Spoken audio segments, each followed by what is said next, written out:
year one, but year two, year three, year four, year five down the road, as you're looking to be known, looking to be seen. Hands camera if you found somebody you liked in high school, somebody you're still friends with. Have you found somebody you liked, found somebody that was like a good connection for you at some point?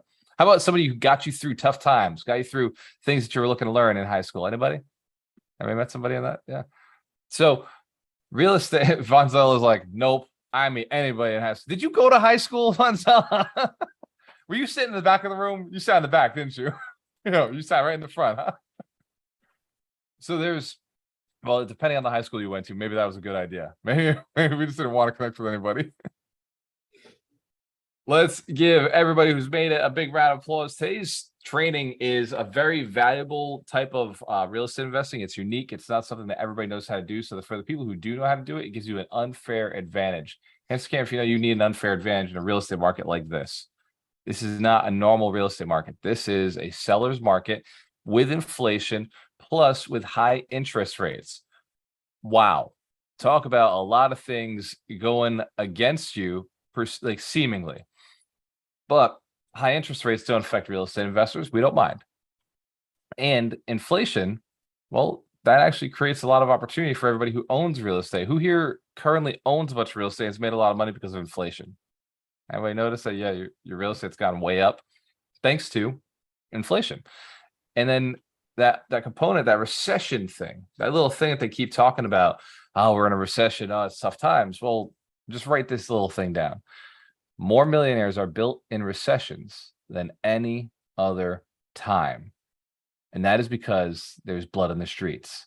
Now, in real estate, the blood may have not shown up yet, but it's starting. It's out there. You just have to know where to look. And we're going to be talking a lot about that over the next 2 hours as you hang out with us. Hour and a half, 2 hours. Who you're staying all the way to the end. Who knows they're committed to learn everything that is possible to learn tonight? Excellent. Give yourselves a round of applause. Ready to get started. I'm getting this PowerPoint opened up. The first time I tried it, it didn't work. So we're going for round 2. Yeah, Walter, I misspelled September on there throughout the presentation, typing too fast. So my excuse, it says September. There's small problems. Yeah. You know, Duncan, the one you sent, for some reason, it looks like an empty PowerPoint. Did you resend it to me afterwards? I did. I sent the older version of it. The one that's misspelled? Yes. Oh, perfect. Opening that one right now. And, you know, for some reason, I'm not able to open that one either. Oh my goodness. All right. Well, Duncan's send me that PowerPoint again. Let's drop in chat. What is your experience in real estate and what are your goals in real estate? What is it that you have done before and what is it you're looking to do? Or what is something you might be missing? We'll treat this as a networking opportunity for everybody on the call. What is something you are looking for and what is experience you have if somebody might be looking for in this business? I know Sarah is a real estate agent. She specializes in helping people buy cash flowing properties and finding off-market deals. So drop in the chat. What is something you're looking to do in real estate? And again, like I said earlier, the people who are noticed, who drop things in the chat, end up possibly finding opportunities. So if you're looking for deals, this is a good time to say this is the type of deal I'm looking for. If you're looking for money, partners, investors, this is a good time to say, okay, you know, this is the sort of deals I'm doing. This is what I'm looking for, you know, as an investor. And like Dorina just did, put your contact information. That is very smart. Well done. I see it in there. So we've got very specific opportunities. I like this. 5 flips, 3 wholesale deals. Great job. Duran's looking for 12 units in Fall River. Crystal's kicking off her career as a real estate salesperson. So let's give her a round of applause for getting a real estate license. It's a lot of work. Congratulations. Excellent. Brandon is currently a wholesaler looking to grow his buyers list and network with everyone in this group. Hand scam if you're a buyer, real estate buyer, want to buy some real estate. All right, Brandon. Well, I'm going to do for you, huge opportunity. Everybody who wants a deal, drop your email address in the chat right now and type in the city you want a deal in. Type in specifically the city you're looking for a deal. Brandon, is that a huge opportunity? Ask if that's a huge opportunity for Brandon right there. Absolutely is, bro. Let's give him a big round of applause. Very cool. What else? What else do you have? And then for everybody who is a little typing shy, this is an opportunity to do something in the business we call networking. If you've never heard of it before, the rich people, all the gurus, they say that the secret to success is not who you know, but who knows you. So the secret to success is not about who you know. That's what poor people say. Poor people tell you it's all about who you know, right? But I know Elon Musk. He don't know me, right? So he's never sent me the Tesla. He's never sent me any cash. But here's what I do know. I know Elon Musk, so I spend him cash, right? I sent him money. I bought his Teslas. I bought his stocks. If you're catching how this works, it's not about who you know. It's about who knows you. So drop something in the chat. Let the world know who you are, what you're looking for, and it's a good chance that they might bring it to you. It's a crazy rule of the universe. And Duncan just sent it through try free. I love it. And Walter, I still didn't correct the September though. and Walter, let's remind everyone at the very end, one, that this is being recorded, and two, that they can copy and paste this chat later. So that way everyone has their information. Excellent. For everybody who doesn't know how to copy the chat, there's a little button at the bottom right. You see the ellipsis of 3 dots. You click those 3 dots, and then it just gives you an opportunity to download. That is, by the way, thank you. Let's give Kelly a big round of applause. A great skill, a great tool to know, not just in this Zoom, but every Zoom going forward. You see a bunch of smart people. Yeah, that's a very, very good skill. And Duncan did send over the PowerPoint. It is working. So let's give Duncan a big round of applause, saving the day for us again. Thank you, Duncan. Well done. And let me know, put by show of hands on the screen. Can you see my screen now? Are we back in business? Oh, I did. Excellent. And so you know, Duncan fixed the PowerPoint. It's now says at least the first September slide, properly. So welcome back to the Boston Real Estate Investors Association. This is our September meeting. You may notice that on the screen, September is spelled properly. This is the last time you will see that for the rest of tonight. So enjoy it while you can. Welcome, members and guests. If you're an esteemed member of the Real Estate Investors Association, we thank you for your commitment. We have been working hard and diligently on your behalf with the Board of Realtors, making sure that real estate investors get the opportunities they deserve in the financial and the federal courts, making sure that real estate investor legislation is passed through. So things that you've learned to like the 1031 exchange, like being able to have the 5 years out of the last 2 years tax-free when you sell your property, things that really make real estate investing easier and better for real estate investors are staying in place in the laws for the government tax code so that you can make more money. So let's give the National Real Estate Investors a round of applause. And every member who has paid and put their money into the dues, that helps a lot with the greater causes that we're putting into. For our guests, you're in for an amazing night. You're going to get a lot of education. And I do have something for everybody on the call. It's a liability disclosure. Real estate investing can, like all investments, involve some level of risk. So let me read this really quickly. The Boston Real Estate Investor Association assumes no liability or responsibility for any of the outcomes of any real estate transactions, decisions, or any other action that any Boston REIA member or visitor enter into as a result of or attending any meeting, listening to any guest speaker, or talking to any Boston REIA member, guest, visitor, or persons, including myself, Duncan, Kelly, Sarah, Amy, or Dorina. Let's give you a round of applause for recognizing you can't sue us for shit because all we're doing is giving you information. We love you. We want to support you. Please take that for what it is. We're just giving you information. We're just giving you opportunities. You are an adult. If you commit that you are an adult, you admit that you are of legal age to make all decisions for yourself. If you are not, then this is not for you. Log off now. Kidding. You can stick around too. Just don't sue us for anything. Next, we are the #1 REIA in Boston. We are not just #1. We are also the largest REIA in Boston. And as far as the National Real Estate Investors Association, I think we're #1. We have #1 in deal flow. We have #1 in networking, #1 in education, #1 in investor resources. And I have to say we have the #1 team. So one more time, let's give our team a big round of applause. We show up every single month, making sure that everybody gets the knowledge information that they are looking for to level up. One more question. Hands can if you want to make more money this year, if that's something you're interested in doing. Hands can if you'd like to create some legacy for yourself and for your family. And you know that if you want to be that Marlboro man, Marlboro woman, you're going to have to own some real estate. The richest people on the planet, they own real estate. I want you to be one of them. And since I gave you a liability disclosure, this is not financial advice, but I noticed that all the rich people have real estate, myself included. So just pay attention throughout the rest of the night. If something comes up that seems like a really smart idea, hold on to it. Do something with it. If something seems like, you know what, that's not for me, let it go. Just like sand on the beach. When you put your hand down in the sand, you're to pick it up, some would fall through the cracks. And then if you turned it over, some might fall through the sides. Anything that stays in the center, that's yours to keep forever. Just like Einstein said, the best investment is the one made in yourself. So give yourselves one more round of applause for being here, learning. We are the largest trade association of real estate investors in the country. Who here likes free things? Who likes free stuff? Free opportunities? Yes. Free things. Excellent. So our members get a bunch of free stuff. Now, it does cost something to be a member.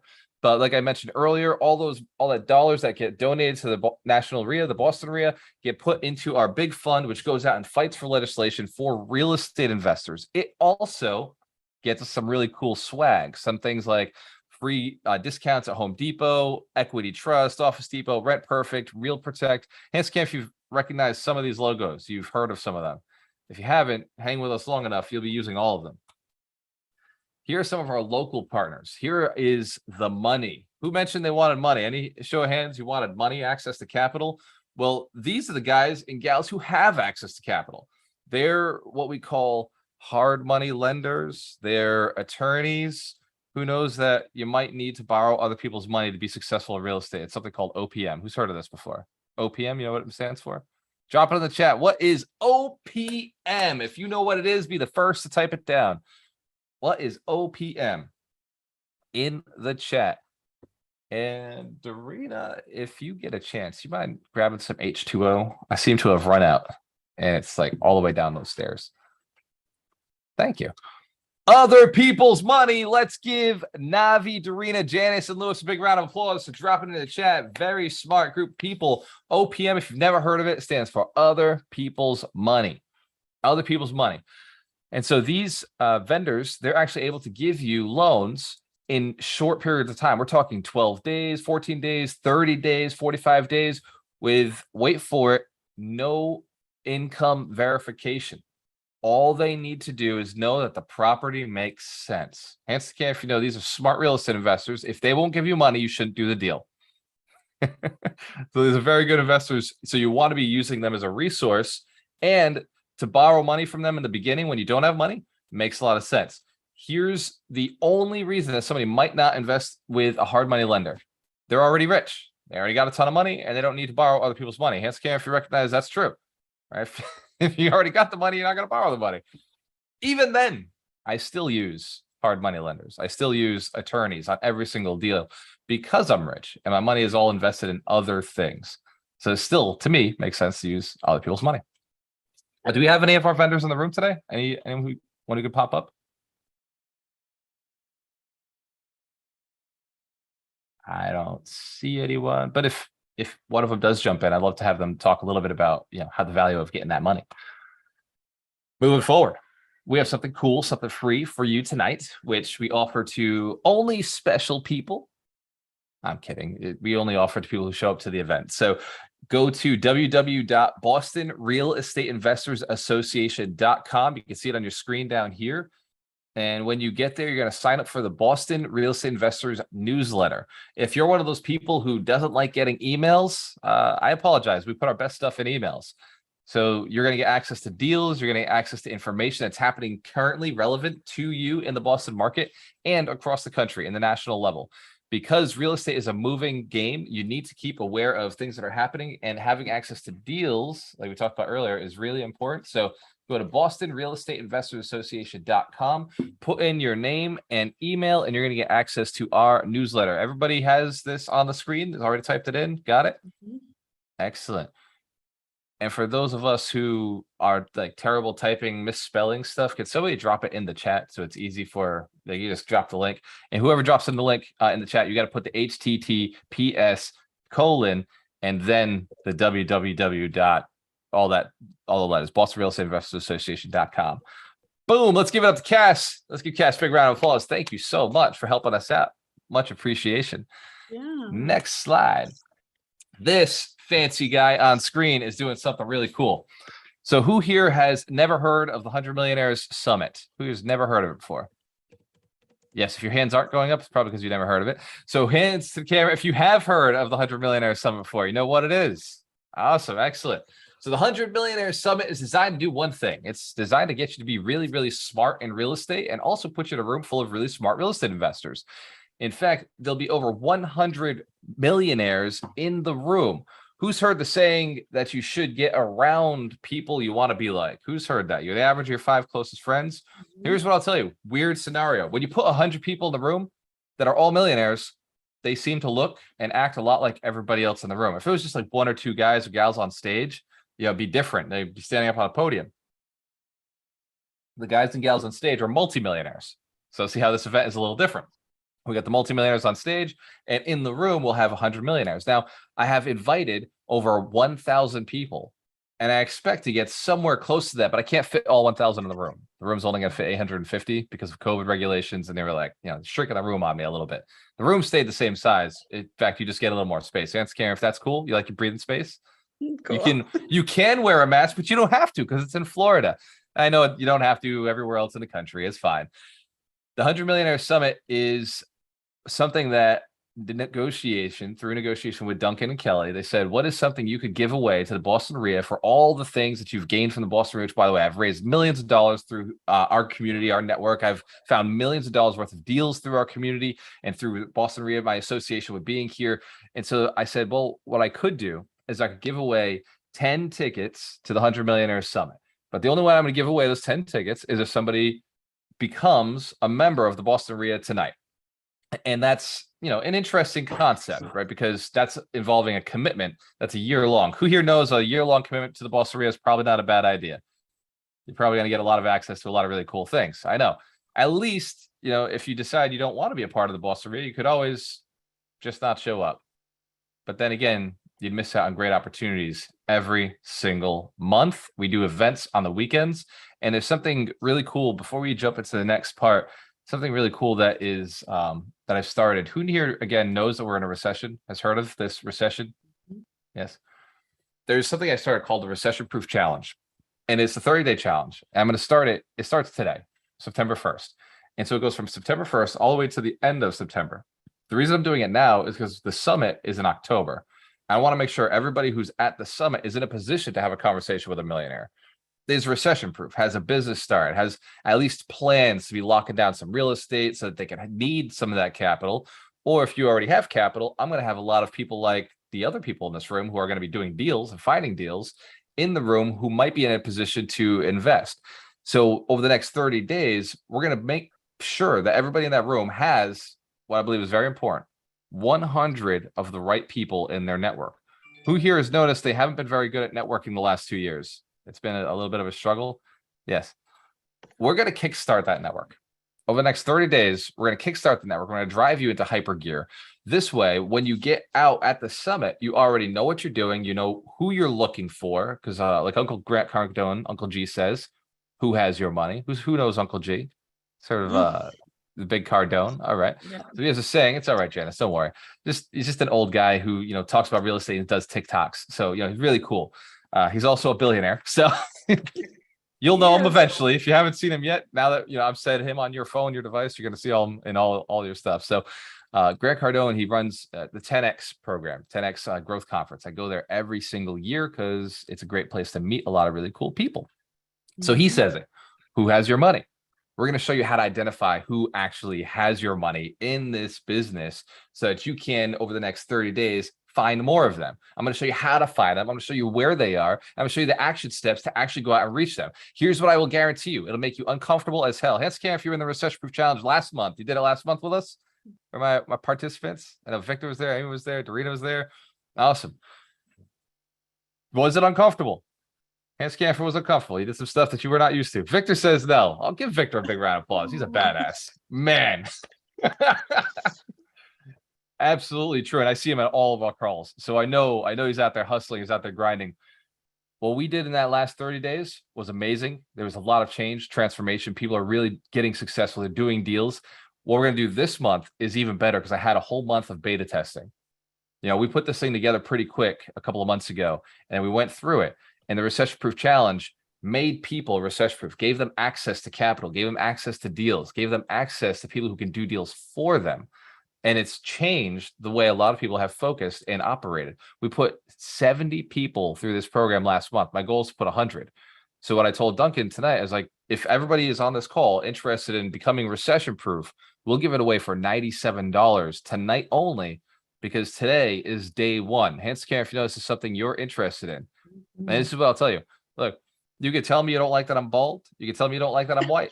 But don't tell me you don't got $97 to turn your life around, to transform yourself in this business. Hands care if you know that's pretty funny. It's like funny as hell. Yeah, it's true too. Awesome. I see you. I see you out there. So drop into the chat. Who has the link for the real estate investor challenge, the recession proof challenge? Let's drop that link in the chat so that everybody has access. And remember something I learned, successful people take action in the moment that they know it's true. Successful people take action in the moment they know it's the right thing to do. Successful people take action even when they're afraid of taking action, in spite of fear, not because the fear of doing something new is paralyzing them, but because of the excitement of what might happen if they do change, if they do jump into something new. And here's something I had with one of my students today. We actually, I spend a lot of time with Andrew now. And I told Andrew, because I was talking about change. I was talking about getting outside of your comfort zone. And he said, it seems like, everything is on the other side of your comfort zone. Who's heard that before? Everything's outside of the comfort zone. It's change. And I told him it's because if your actions, if the things that you were doing every day were things that, made you comfortable, then you'd live a comfortable life. Who here is pretty comfortable with where they're at? They're happy with where they're at. They've, nobody's starving, right? Is there anybody starving on here? Okay. So for the most part, you're comfortable. That's because of the things you like to do, right? Those are the things you like to do. Because if you didn't like doing them, you'd be uncomfortable, right? So the things you're going to have to do to become successful are going to make you uncomfortable. They're going to be things you don't like doing. Here's what I'll tell you. Because if you like doing them, you'd be doing them. These are things you've never done before. These are things you're scared to do, which is why you haven't done them yet. If you don't have the level of success that you're looking for in your life, it's because you haven't done the things that lead to that level of success. I guarantee if you keep doing what you've been doing, you're going to get what you had. And if you know that's true. It's true. Keep doing the things you've been doing. You're going to get exactly what you've been getting. So something has to change. The best way to change it is get around people who have changed it for themselves. My name is Walter Morell, the real estate mentor. I started when I was 28 years old. I was financially free by 30. I was a millionaire by 32 and a multimillionaire by 34. I'm 36 now. I have over $14 million worth of real estate, over $14 million worth of businesses. That makes $28 million worth of assets. Hence, care if you would like to be somewhere close to that. Yes. Yeah. Why not? Why not you? Why not you? You don't have to even shave your head. You just have to show up to the recession proof challenge and then hang in there for like 5 to 7 years. Do what it takes to get to that level. Or you can hang out with the 3 to 5 years and do what it takes to get to that level. Hands care if you know it takes a little bit of time. It's no overnight success. Excellent. So I'm going to share with you how expensive the Boston Real Estate Investor Association membership is. You're going to love the price. It's fantastic. But here, before I do that, let me show you what you get in membership. You get free entrance to the monthly main events, which are coming back to being in person. You get free entrance to subgroups. You get 2% discount on everything you buy at Home Depot. Well, not everything, but the most important things. And then you get exclusive membership benefits, including workshops that we do on the weekends, access to deals like the one I'm offering tonight, and discounts on workshops like some of our Get the Money workshops, which teach you how to get all the private capital in the world that you can imagine, as long as you go out and do the thing, right? That uncomfortable thing outside of it. We're going to show you the how. You got to do the what. We're going to show you some workshops are Be the Bank, how to just get your money to work for you, how to use other people's money and roll that money into real estate without you having to do anything, not being involved in the deals, just being the financer of the deals. We're going to teach you Get the Deal, which is how you find off-market properties. We're going to teach you Names on Deeds, which is how you put your name on deeds. Who knows that that's the secret to success? You got to put your name on deeds. Real estate's very simple. It's a very simple business. So the membership gives you a lot of opportunities. It is a contact sport, so you do have to play the sport. You have to be involved, be a player. Join tonight. Amy, Kelly, is it possible to drop your phone number for how somebody could join? Excellent. Let's give Kelly a big round of applause. Kelly runs all of the applications, and I didn't show the price. It's like $300, right, Kelly? Is it $500? Is it $600? How much is it now for the membership? She's just muted. You know what? Every second that she's muted, I'm going up $100. It's not like $100. Hold on, Kelly. You got you muted again. Sorry. Okay, testing. Okay, good. Okay, so currently it's 280 for individual membership. And though normally we ask 400 for couples and or partner memberships, it's actually 380 tonight. Let's give Kelly a round of applause. She's way nicer than I am. It's Actually, still. no, I think it's an amazing deal. And the reason we do it is because, like I said, it helps with negotiations with the government, making sure that the board is seeing the value of the side of real estate investors. There's really nobody else out there protecting us, right? You got hedge funds, and then you've got the Real Estate Investor Association who's protecting the little investors. The hedge funds don't really care about what you're doing. Hands care, if you know, they got other things on their plate, like buying all your houses. That's right. Yeah, they're focused on like their priorities. So getting you out of the game wouldn't necessarily hurt them. Whereas the National REIA is concerned about keeping you in the game. That's what the REIA was formed for. It was a bunch of investors who said, you know what, somebody's got to fight for us. We got to get out there. We got to do the job. And so your funds go to that. They also hook you up with a lot of deals, because all of those vendors that we were talking about earlier, the Home Depot, Equity Trust, guess what? They need you to. Their business relies on you fixing things. Their business relies on you using their products. So they agreed with the National Real Estate Investors Association. Look, if somebody's a part of your association, we're going to hook them up too. So let's give the National REIA a big round of applause for all the donations that they've dedicated to this cause, for everybody who they've networked for with us, give us a lot of great benefits. If it wasn't for them, we wouldn't be here tonight being able to share our amazing speaker. And since the Home Depot does so much for us, I want to share one of the really sweet deals we have and talk about one of our favorite members, Sarah Ibram. She's a real estate agent. Hand scan, if you know, real estate agents build millionaires. It's true. I'm on a mission to build 100 millionaires who inspire to build 100 millionaires. And I know Sarah's out there every day in the grind, making sure that it happens, showing you properties, evaluating deals for you. Sarah, do you need your share screen? You ready? Yes, please. I'm ready. Yes. So let's give Sarah a big round of applause. She's going to show us how the Home Depot saves us some money. Yes. Hi, everyone. Thank you so much for the opportunity to be with you tonight. Right before I jump into Home Depot, just let me. Okay, all right. Just right before we jump into Home Depot, I just want to reiterate what Walter was just saying earlier about recession is the opportunity to really make money.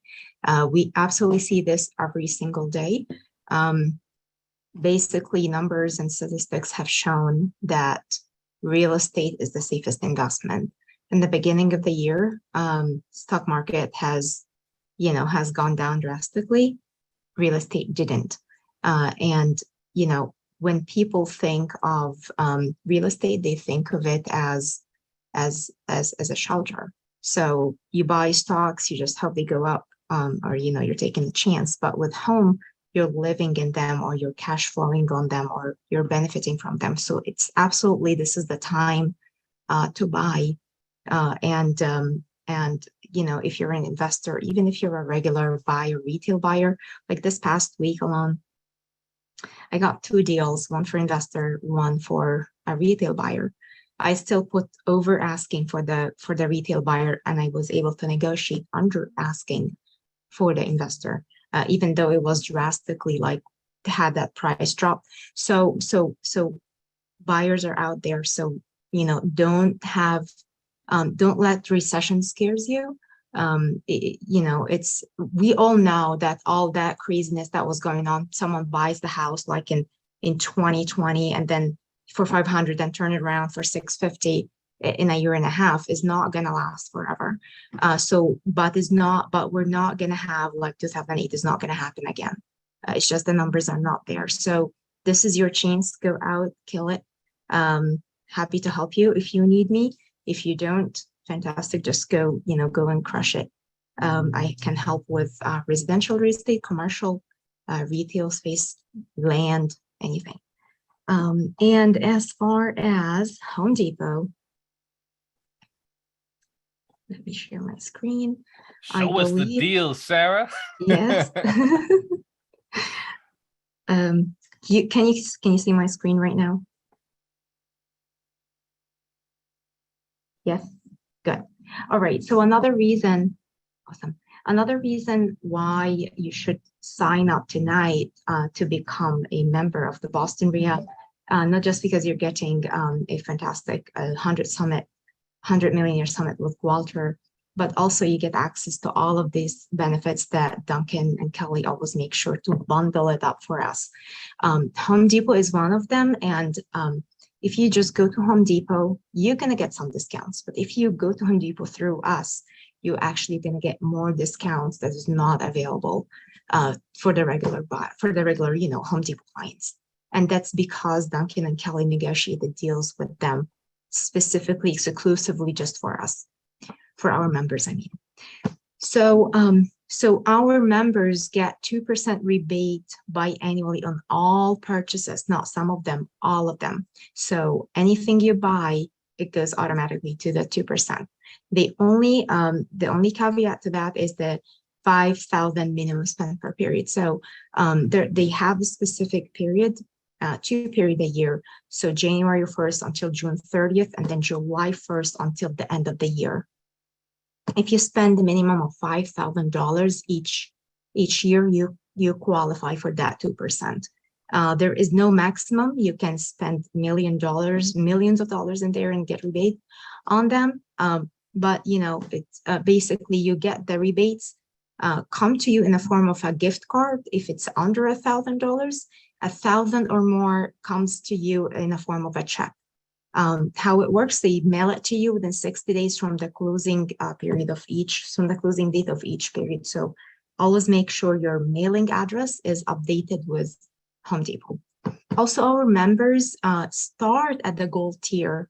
And what that means is that any regular Home Depot person will need to spend $6,500 to get that 20% off the paint. With us, you don't have to do that. You sign up today, you get the 20% immediately. And that has nothing to do as well with the rebate minimum. So it's not like you have to spend the $5,000 first in order to get the 20% of the paint. So no, you start with the paint, but then the 2% is the only one that has to do with the $5,000 minimum. All you have to do basically is that at the checkout, before you pay at the pin pad, just enter the phone number that you use to sign up with Boston REIA, and that's how the system will recognize that you're a Boston REIA member, and then you swipe your card, and then you get the checkout right at you get the 20% at the checkout. Now, if you pay with a registered card, so Home Depot allows you to register a credit card, a PayPal account, a savings account, any sort of a payment method. And that's the only way to get the 2% discount. So at the checkout, if you pay with that registered method, you get the 20% immediately at the checkout, and then you get the 2% at the end of the billing cycle. And the good thing about that is that you can track all your purchases for up to 24 months. 20% of paint is applicable to paint, stains, and primer of a gallon or more.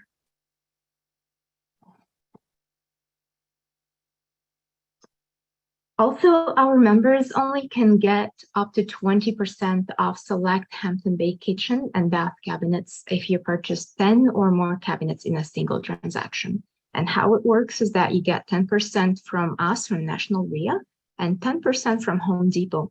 And both coupons are stackable with any other store discount. So at least you're getting that 20%, because if there's anything going on at the store at that time, you can get that on top of the 20%. So it's a great deal, and it's just easy to get it. Volume pricing program or bidroom is another great way to save money with Home Depot. Is how it works is that it's very easy. Just have a list of large items that's going to cost $1,500 or more. bring that to the pro desk, have them prepare a code for you. After that, just have them send it to the bid room. Just after a few minutes, it's going to come back with all the applied discounts, maximum of 15%. And then when you pay with a registered card, you get a 2% on top of that. So anywhere from 0 to 15%, you get that at the checkout, and then the 2% gets accumulated at the end. If that it was not enough for you to convince you that Home Depot is one of the fantastic deals that Duncan and Kelly have brought to us, to our club, maybe numbers will. So Home Depot in the past 6 months paid to chapter members more than $500,000. Average rebate per member was almost $1,600. Based on the numbers that Kelly said, between $280 and $380 in one billing cycle, in one rebate cycle, in 6 months is enough to buy you membership for like 5-6 years of Boston REIA. That's alone has a great value. And if you are a member, if you'd like to verify your membership or become a member, this is Kelly's number. Please reach out to her. As soon as she takes care of you, she's gonna send your information to me and we'll get in touch. Signing up for Home Depot is very quickly, very easy. It takes under 10 minutes and you're signed up. All right, thank you, everyone. Let's give Sarah Ebam a big round of applause. She is clearly very knowledgeable in how to get deals, which means she's probably a really good person to work with in your real estate transactions also, because she's like you. She, likes to get a good deal. Hey, Cam, if you'd like to save some money, oh yeah, real estate investors, we buy low, we hold at the top. Sometimes we sell at the top, we sell high. Nothing wrong with it. Take some money off the table. Hey, Cam, see my screen again. Are we back in business? All right, so if you're new to real estate investing, let us help you get started making money on your first deal. Even if you're not new, do what I do. I'm a member of a lot of different real estate investor associations across the country, including Tampa, Vegas, LA, Connecticut, Rhode Island, and Boston. And the reason I am is because I have access to the network. The money is short money for me. It doesn't mean anything to invest $300, $400 a year. Some of them are $700, $800 a year. It's no big deal because the idea behind it, making those investments, is I get to be a part of this community. I get to jump into their events. I get to jump into their virtual, their online events, their in-person events. I get access to resources. I get access to their network, and I get to meet some really cool speakers. Tonight, like Kelly said, wow, this really is real. So like Kelly said, the yearly subscription is only $280, and for couples, it's $380. Now, if you are pretend couples, that doesn't count. So you actually have to be in a relationship, or you have to actually be business partners in order to be considered a business partnership or a couple. That means both names on an LLC.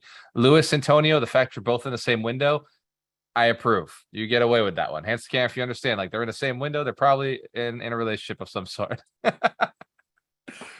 We'll approve this message. So Kelly's number is on the screen. It is 864. Text her right now to say, hey, Kelly, and then give her your name. Text your name over to Kelly at 864-906-4111. She's a great resource. You want her phone number in your phone anyway. It's on the screen. It's in the chat.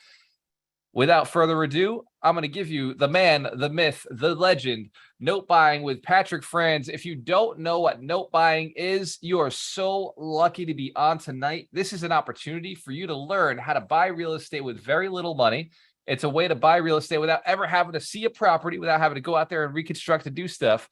This is an opportunity that very few understand, but Patrick Franz is the man. He understands it better than anybody. So let's give a big round of applause. And let's thank Patrick for getting started with us tonight. We appreciate you, brother.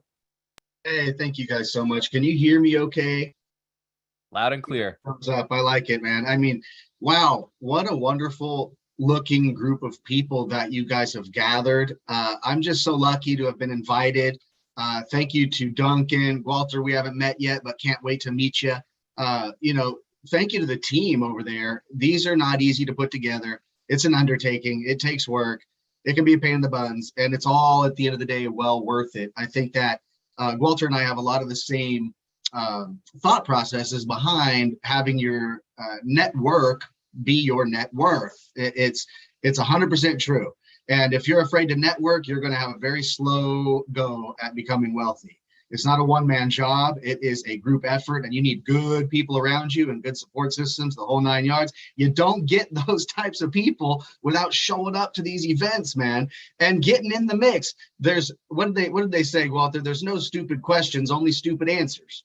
So, That's I mean, right. you got to just go after asking people that know more than you. Ask, well, what did you mean by that? How do you do that? I mean, just, it's okay, because let me tell you something. When people find things in their lives that have benefited them greatly, they like to brag about it, and they'll tell you all about it. Trust me, it's not like the world's best kept secret. There's so much money in the world, guys. Not one person can have it, even Jeff Bezos. Okay, there's plenty left over for the rest of us. So yeah, really cool, man. And you guys are so lucky, being a member of a REIA group like this, to have guys like Duncan and Walter and team, for you guys to learn from. I mean, God dang, I just learned, Walter, from you, just this much of you saying what you have going on and putting on this big event, and you're like the next Grant Cardone coming up. Come on now. So, you know, I'm going to get hooked up with Walter for sure after this call, because it's about your network, and we need to hang out for sure, even if not in person, but just virtually will do for me, right? But I can probably try to share my screen if my technical skills will allow me. Do I have permission? You do indeed, sir. Okay, let me check. Let's give Patrick a big round of applause for being technically inclined. He's figured it out. He's got it going. Oh, host has disabled participant screen sharing. I have to have it enabled. Let me see. Who's the host now? Let's see. Duncan, you are the host. Okay, If you wait can 1 make... second, I got to figure this out again. Participant. Okay, hold on here. Where's Patrick? I'm going to make him the co-host, I think, and that would allow him to screen share. He'll have full power. Yep. All right, there we go. All right, Patrick. Okay, cool, man. Thanks a lot. It looks like it'll probably work now. Let's just see. Let's go this route. Is that good? Can you see it? Walter says yes, thumbs up. And you know, I love the way you're running this, Walter, because man, I tell you, it's like, I hate to give presentations at people. You know, I like talking to human beings, but I hate just giving presentations at the screen or at people. So man, if you guys are out there, even if you didn't do your hair or makeup proper, ladies, or even if if you're in your background, you're like, well, my living room doesn't look so cool in the background. It doesn't matter. Get your face seen. Get out here, and like, when I need thumbs up and all that, I need thumbs up. And also, I like to see those people who start to fall asleep. That means my presentation stinks and I got to pick it up. So it's all good, right? Let me tell you this, guys. Anything that you want to do in this life can happen for you. It can happen for you. You just have to change your mindset. And I'm going to tell you, in my humble opinion, every single savvy investor in this world needs to know about investing in mortgage notes, no matter what their flavor is. So if somebody is into house flipping, great. Wholesaling, awesome. Multifamily, fantastic. Being a landlord, single family, stacking rentals, fantastic. Whatever it may be, I think that every single one of you needs to have notes in your portfolio. And quite possibly, as it says here, guys, I think that, and hopefully you'll see a little bit of this through my presentation, but I think that mortgage notes, promissory notes backed by physical real estate, are probably one of the best investments ever invented. And so I just plan to give you guys a little bit of my background. I know you don't really care who the heck this guy is, but I like to give a little background so that people at least know who they're speaking to, and give you an idea of how I showed up on this call, and why the heck would they invite this guy Patrick with the spiky hair on the Boston REIA event. Here, I'm just adjusting stuff, guys. Sorry, I'm not looking at the screen. So I love talking to people about this stuff because mortgage note investing drastically changed my life for the better. And I feel as if we all have a fiduciary responsibility to other human beings to share information that has bettered your life, because it can also better somebody else's life.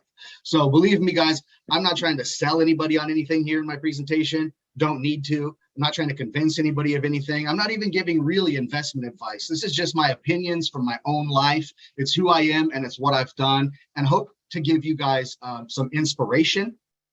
Number one, and number two, maybe a new investment vehicle that can either complement what you're already doing, or maybe some people go kind of full-time into it like me and really try to replace your current existing income with passive income, and that's called financial freedom. So hopefully I can get through all this, guys, in time, and maybe even if so, I talk very quickly. If you haven't noticed, perhaps you might have some time left for some Q&A at the end, but who knows? We'll see. Fair enough. Thumbs up. All right, guys. So let me get into this and see if anybody can relate to this. Seemed like my whole life, and I'm 42 now, so you know, you guys are lucky. Again, Walter just starts crushing it at 28 years old, 30, 32. Like, if I could go back in time and know all this stuff at Walter's age, boy, I'll tell you. But, you know, it's never too late to learn. I'm going to even get into that in a minute. But look, I was always searching for financial freedom. Who growing up didn't say, God, it'd be nice to be rich? Boy, those rich people, the way they live, boy, that looks neat. I wish I could have that. I mean, does anybody relate to that? And the only things that I really knew of, because you don't know what you don't know. We can all face that fact. You just don't know what you don't know, period. And that can be very harmful. But what we're all taught, or what I was taught, is that to be wealthy or to have a ton of finances over the average bear, you either need to have some sort of a job that you crush at, right? You need to work your way up in a company, maybe corporately, right, to get into management or upper level in a corporation. Those can pay big. Or you got to hit it big. And hit it big, like, you know, write a hit song, or get signed with the PGA Tour. You know, I love golf, guys, but trust me, I'm not good enough to get anywhere near being signed with any type of tour. So, you know, when I looked at that, it seemed kind of like it was a struggle. And it feels like, you know, you were working so hard. It's not like we're not working hard, working full time, 8, 10, 12-hour days, busting butt out there, and never seeming year after year to get ahead. Kind of like you're pushing up against a brick wall. And that's how I felt my whole life. And maybe you guys can relate to this too, because I didn't grow up with a wealthy family. I didn't go to schools that taught wealth. I'm not a Pepperdine or a Berkeley graduate, and I don't have a finance degree or any of that stuff. I grew up, guys, in a regular old, normal, middle-class family. My father was a college professor for 42 years at San Diego State University here in San Diego, California. My mother was a gymnastics coach. So I had a great upbringing. It's not like I was starving or was beaten or needed to struggle for food or shelter or anything like that. So I suppose I was middle class. But also it was, you know, if I wanted a $300 surfboard or a new bicycle, it was like, well, you better get your butt mowing lawns because we don't have extra money in the family. So I grew up that way. I could surely and stoutly say that my father and my mother had zero financial intelligence. Not dogging them, great people, no financial intelligence. I don't think my dad ever bought a stock. Let's just put it that way. I don't think my dad ever even made an investment. It was always trade time for money. And if you look back at the list I just showed you, at working a job that you're really good at, fantastic. Working your way up in the corporate world to be a higher up, fantastic. Hitting it big, awesome. I got to tell you, man, unless you hit it big, and I don't know if anybody is 7'6" on this call or has the best voice on the planet. If you are, go pursue that. Trust me, God wished you to. Get off this call and go make a song, right? But everybody else, it's like, you know, struggle bus and no financial intelligence and what to do. How are we going to do this? Well, guys, I seen a lot of these guys in sales, these guys and gals in sales, and they seem to be making some good bank. I think I'm going to go be a salesperson. I started doing this at 15 years old. I was telemarketing, selling bumper stickers and keychains to businesses in an old telemarketing room. And of course, I felt to graduate to venture capital, which was glorified telemarketing.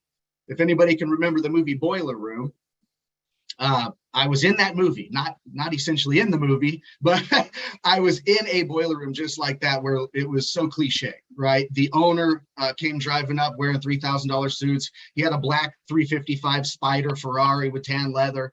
It was the whole nine, and it was a racket, right? And they were raising money for startup companies.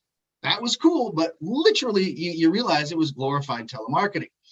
And then I went into high ticket sales, which was trying to work my way up in the corporate world to sales management and all of that. And I'm going to tell you what I learned, you guys. I learned that in all of these endeavors, you're going to trade your time for money. And time is our number one asset, and it is fleeting. And so, you know, as year after year after year go by, and just like Walter said, you know, if you keep doing the same junk you're doing now, 5 years from now, you're going to be in the same Suckville. You're going to live in the same town called Suckville. You won't change. You won't get better. You got to change your mindset, and you got to step out of the normal frame that people are used to, right? So then you go, well, I heard all about this investing stuff. Boy, these investors are making even more money than these top salespeople. What are these investors doing? And I had to learn about stuff like stocks and bonds and commodities and gold and silver and mutual funds, IRAs, 401ks, investing in your buddy's hair salon or your girlfriend's hair salon that she's opening up. You know, all this stuff, guys, investment funds, even the term hedge fund manager, the title hedge fund manager, I always thought that was just people in like rich people movies. I didn't know those people were actually real. I thought it was kind of a fake thing. But you guys understand, I had to learn all of this stuff so that I could be a telemarketer to try to sell investors on startup companies. I knew nothing about any of this stuff. I had to learn just enough to where I could even sound intelligent on the phone. What are you investing in lately, sir? Stocks and bonds, commodities, silver, gold. How's it going for you? Just so I could call them and pitch them on some startup company in that boiler room. But here's what we all know. Most people just gravitated towards house flipping and owning rentals because people feel that that was less risky and maybe more profitable perhaps than the stock market. Agreed? Everybody feeling that? I hope I'm relating to some of you. And what I found out, guys, is that, and simply because the influence I had around me, and again, it's the people around me, right? The influence people I had around me, some family members and some colleagues, they were landlords. They were those Burr method folks that were just leveraging, trying to get another single family rental. And they had kind of ingrained in my mind that for me to go and pursue major wealth much faster and with less headache, there could be a different way. And I knew I didn't really want to be a landlord when they talk about the terrible T's in landlording. And those are the tenants, because you know that can be a hassle and you can have some terrible tenants. Things like termites that are unexpected. Property within 2 summers just gets chowed down by termites, whoopsie daisy.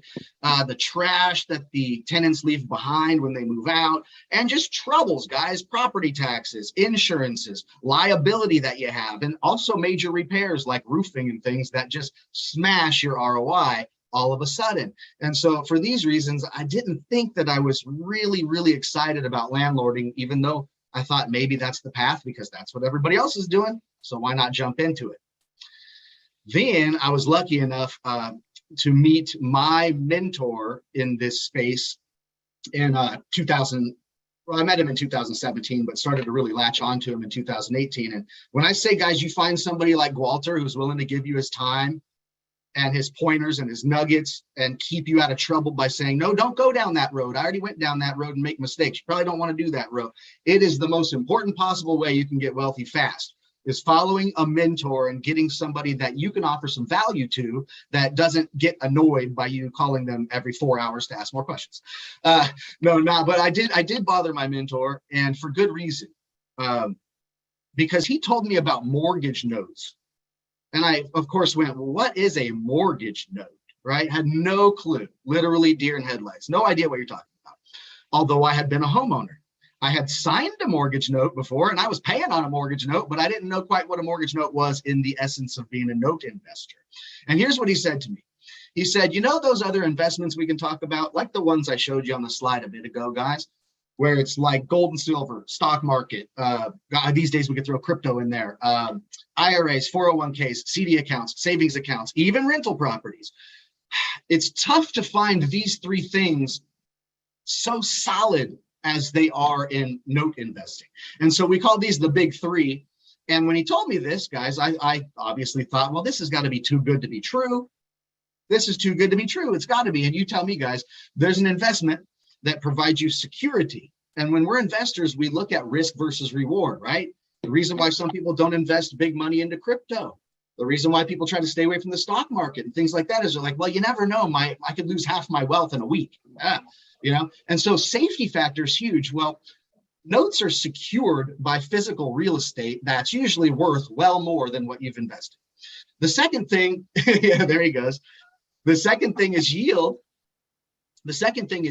And when you talk about stock markets and real estate and things, there is ups and downs in cryptos. There's ups and downs. And so I like to say that sometimes we play the itsy bitsy spider game with our long-term returns. It means maybe we have a great year and our returns go up 2-3 steps, and the next year's bad and it goes down 2 steps. And if you're playing that game, guys, if you look over a 15-year time span, who knows how it'll work out? It's kind of guesswork, even though you're trying to monitor it as best you can. But it's called a fluctuating yield, and yields fluctuate. Well, when you're collecting a mortgage payment, and I want you to understand that, and I'm going to get deeper into it in just a second, but when you're collecting a mortgage payment, does it matter if the stock market crashes? Does it even matter if the physical real estate market crashes, or the gold drops 50% in value? Does it matter? Or is everyone going to still have to make their same amount of mortgage payment every month on the 3rd? So that is a steady yield. It means year after year, you're making a certain percentage on your money, and that is huge, right? It doesn't fluctuate. And then how about this? Cash flow. And so you got these 3 things in one investment. Guys, you have a secured investment, possible upside. You have a very steady yield you can count on. And then there's monthly cash flow, guys, which is either going to help you live a better lifestyle if you wish, or it's compoundable. And if you guys understand compounding, this is the way the wealthy really, really get wealthy quicker and faster and pass more wealth to their families. And I thought, well, there's no way. I came from venture capital. High risk, high reward. People put their money in deals and lost it. All of it, stuff like that. And I'm like, well, this is too good to be true. Is it? You guys might think the same thing. Well, this is what happened to me from 2018 to 2022, because my mentor told me, I only mentor people that are willing to make a huge commitment and show that they deserve to be mentored. And guys, I'm telling you right now, I went ahead and I said, well, I'll show you. I sold my house. I moved my family. I quit my career. I was making $125,000 a year, no problem. I handed the keys in and I quit. And I told my mentor that I would get us, he was in the same town as me. I told him between where we lived, I would get us a small little 450 square foot office so we could put 2 desks back to back. And I would sit with him for 6 months to a year and do whatever he said to do. That's pretty big commitment. I don't know if anybody else here understands that, but it was like, okay, well, listen, I am ready to change my life. I'm sick of working 12-hour days as a sales manager. I'm sick of not being able to go on vacations, sick of not having any freedom. I was tired of it. And if anybody can relate to that, boy, I'll tell you what, it was like, I'm going to do whatever it takes, sink or swim. And when my mentor saw me do that, he said, well, I guess I'm going to have to mentor you. And so there we went, guys. But long story short, guys, my personal portfolio is worth well over $1 million. I run a coaching organization called the Node Investor University, helping hundreds of people learn how to change their lives financially. We have a $20 million fund. I'm a fund manager. Remember, I said I didn't even know what hedge fund manager meant. I thought it was just a mythical character in movies. Look at me. Public speaker? Sure. Guys, I failed public speaking class in college. I failed public speaking class in college. I had to stand up in front of 24 students in my own public speaking class and give a speech. And I sweated and I stuttered and I forgot what I was supposed to say. I was absolutely trash. Now I'm a public speaker on stage and lucky enough to come speak to folks like you in these types of events. I'm a radio show host. I have a syndicated radio show. It's on AM radio, Roku, iHeartRadio, and I talk all about mortgage note investing and how it can change people's lives. And here's the thing, guys, and Walter, you're going to attest to this, my friend. I got around the right people. I put myself in the money business, not the sales manager business. When I was in the sales manager business, I was one of the best. When I was in the sales manager business, all the other sales managers in the whole community knew me and wanted me to work for their companies. And boy, was I cool, because I really concentrated on being so awesome in the sales management business. I got into the money business and I got around people that know how to utilize money as a tool. And I got into people that buy assets and these things. And gosh, if it wouldn't be so crazy that now we're building 120 apartment units in Palm Bay, Florida. We're going to pour foundation in about 60 to 90 days, depending on, of course, the holiday season for the guys working. But, you know, it all starts heading in the right direction. In the very beginning, everything is slow and very defeating and you're eating mud. And then all of a sudden, as things start to pick up, folks, you'd be amazed at how fast your life can just go down the right track. Things can snowball and you can be doing things 3, 4, 5 years from today that you never would have thought possible. And it's that simple. So little bit of inspiration there for you. And guys, anybody can do it. I was so laughing with my partner because I put this slide together. And when I first put the slide together, it was all those young, handsome people in the background.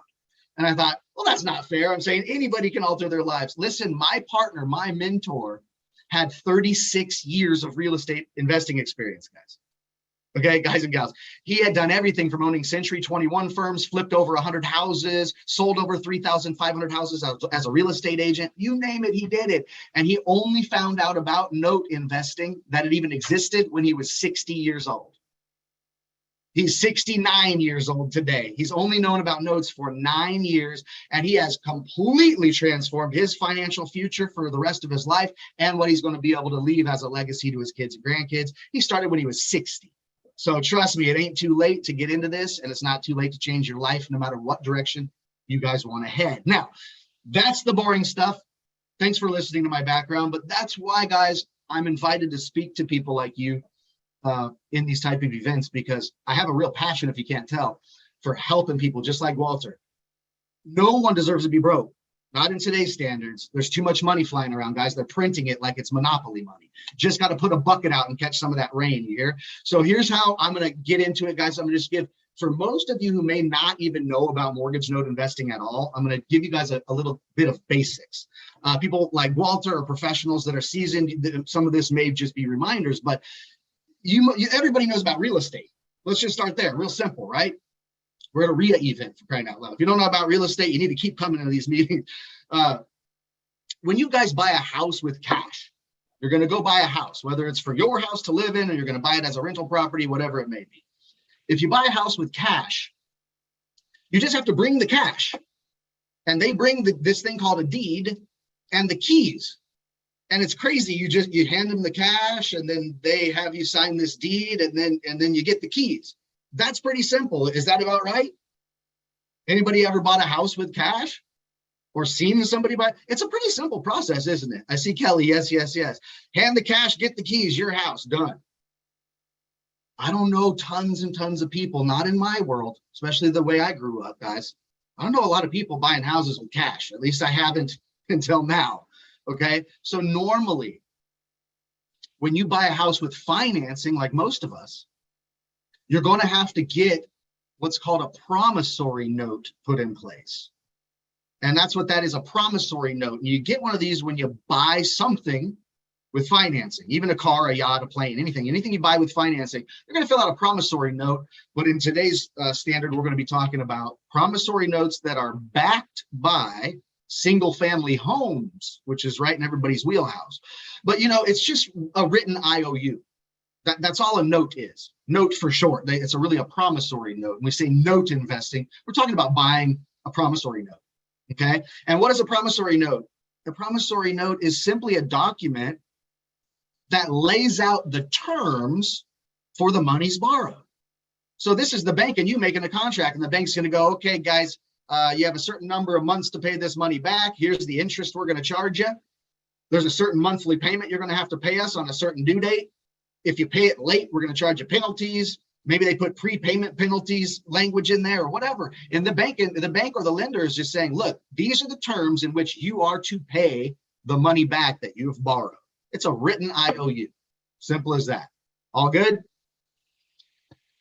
So when somebody buys a single family home with financing, there's about a package of paperwork, 3 inches high, guys, when you buy a house. About 3 inches high. It's ridiculous. It thumps the table when you lay it down. But really, there's really 2 main, very important documents that are in that giant pile of paper. One is that promissory note. You're agreeing to pay the money you borrowed back in a certain manner. And if you don't, bad stuff is going to happen, right? And the bad stuff would be you have a mortgage document. It's just another document, guys. It's a piece of paper. It's a document called a mortgage. And a lot of people are confused and think that they say, I'm going to go get a mortgage. I'm going to go get a mortgage. It doesn't mean the bank is going to give you a mortgage. In fact, it's opposite. You're going to be giving to the bank the mortgage document. And what does this mortgage document do? It pledges the physical piece of real estate as collateral for the terms of that promissory note. So what this mortgage does, guys, is, and those of us who have been borrowers, we get it. You're saying to the bank, okay, bank, if I don't pay you back based on the rules of that promissory note that we've written up and signed, if I don't pay you back properly, this mortgage document says you can come and take my house. Just like if you don't pay on your car note, somebody can come and repossess your car. So this is called a mortgage document, and the promissory note is collateralized by the mortgage document. So if that makes any sense, guys, we're buying the note, we're collecting payments like the bank, and the mortgage says if they don't pay, we can get the house itself. Okay. Now, typical note example that you might see maybe from like a Wells Fargo bank or a Chase Bank or any East Coast banks or credit unions. If you walk into a commercial bank and you buy a house, if the house is $300,000 purchase price and you give a 10% deposit, you're going to give a $30,000 deposit, and that bank is going to put together a $270,000 loan. Money's borrowed. They're going to have you fill out a promissory note that has the $270,000 balance. Usually these days, it's a 30-year term, which is 360 months of time. 6% interest is a lot more normal these days than it has been in the past years, but let's say it's 6% just for argument's sake. That would create a monthly P&I, P&I standing for payment and interest, principal and interest, and then that would be $1,618.79. That would be the monthly payment coming in. So I just wanted to show you guys this because this is just something that you should understand. It's a very typical promissory note and mortgage situation that a bank would give out to somebody who is buying a $300,000 home and putting $30,000 down. Everybody with me? Fantastic. Thumbs up, thumbs up. I see Brandon, Luis, Janice. I like getting involved. Victor. I see Victor heads up and down. So guys, that's a promissory note. All right. I don't know if you guys knew this, but prior to the 1930s and the Great Depression and all of that, people were not homeowners. And the reason most people were not, I mean, maybe the top 3% of wealthy folks were. Most people were not homeowners. And the reason were, guys, because the loans they allowed and the way you had to purchase a physical piece of real estate prior to that time was that you would have to give a 50% deposit, and then they had 5-year terms, kind of like an auto loan. So you'd have to pay half cash, half the price of the house cash, and they'd give you a 5-year loan on the rest. And it made homeownership very hard, obviously, for most people. And what happened in 1934 is they initiated the National Housing Act, which then spawned FHA.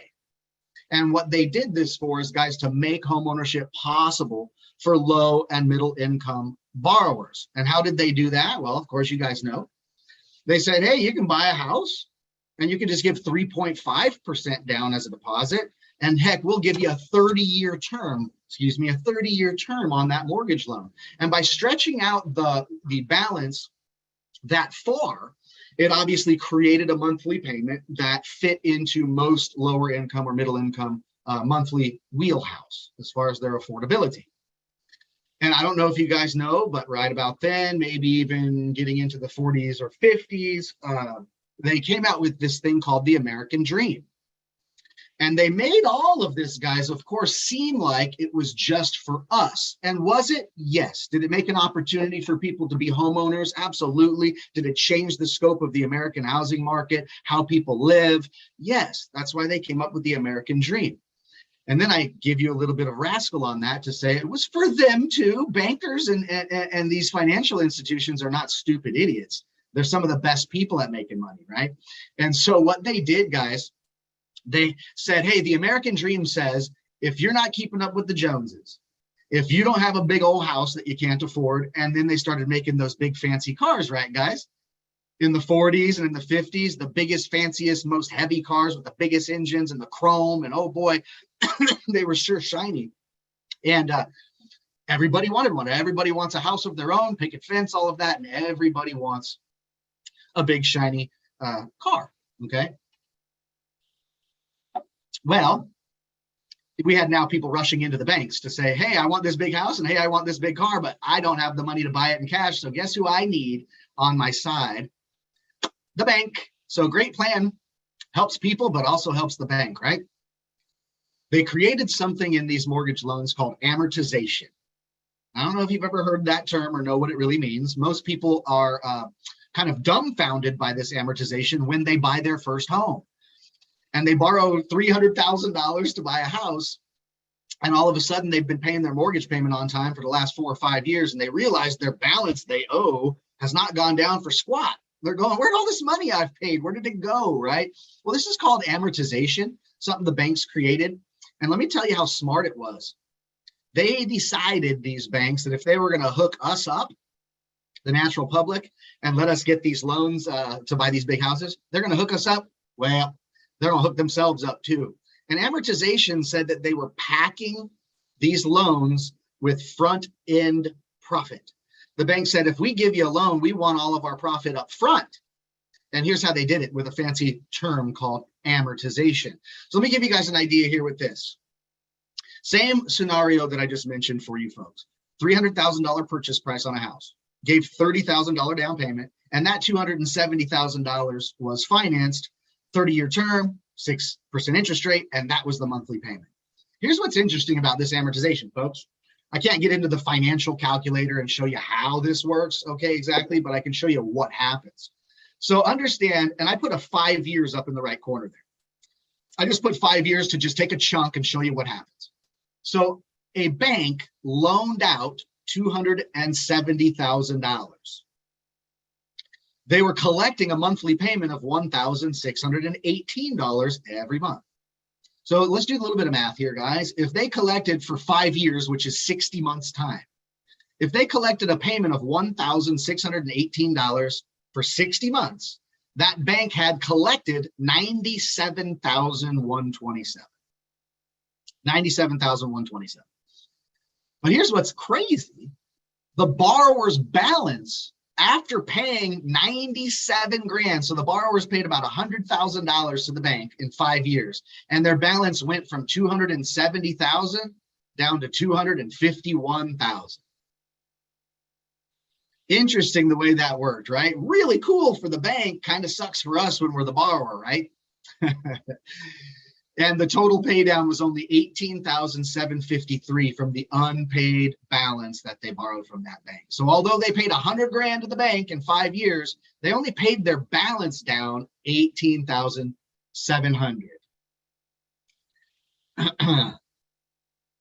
So banks were smart, guys. And I think the theory is that what I want you guys to understand today is that when we buy one of these mortgage notes, we get to become the bank. Okay, we get to play by the bank's rules. And if we can understand how banks work and how wealthy people work with money, you're going to be far better off, trust me, in the next 5 years, 10 years of your life. I don't know if you guys know this guy, Albert Einstein, pretty famous fella, but he even said compound interest is the 8th wonder of the world. He said those who understand it earn it, like the banks, and those who don't understand it pay it. And that's a really strong statement, guys. Compounding is one of the ways to really, really, really get wealthy over time. Even Einstein knew it. This happens with notes. Now, why would a bank sell a note? There's a million reasons I can get into, but here's the process or what it looks like, right? A bank will originate that loan like we showed you and make you fill out the promissory note, the mortgage doc, and all that stuff. They loan you the money. That's called a loan origination.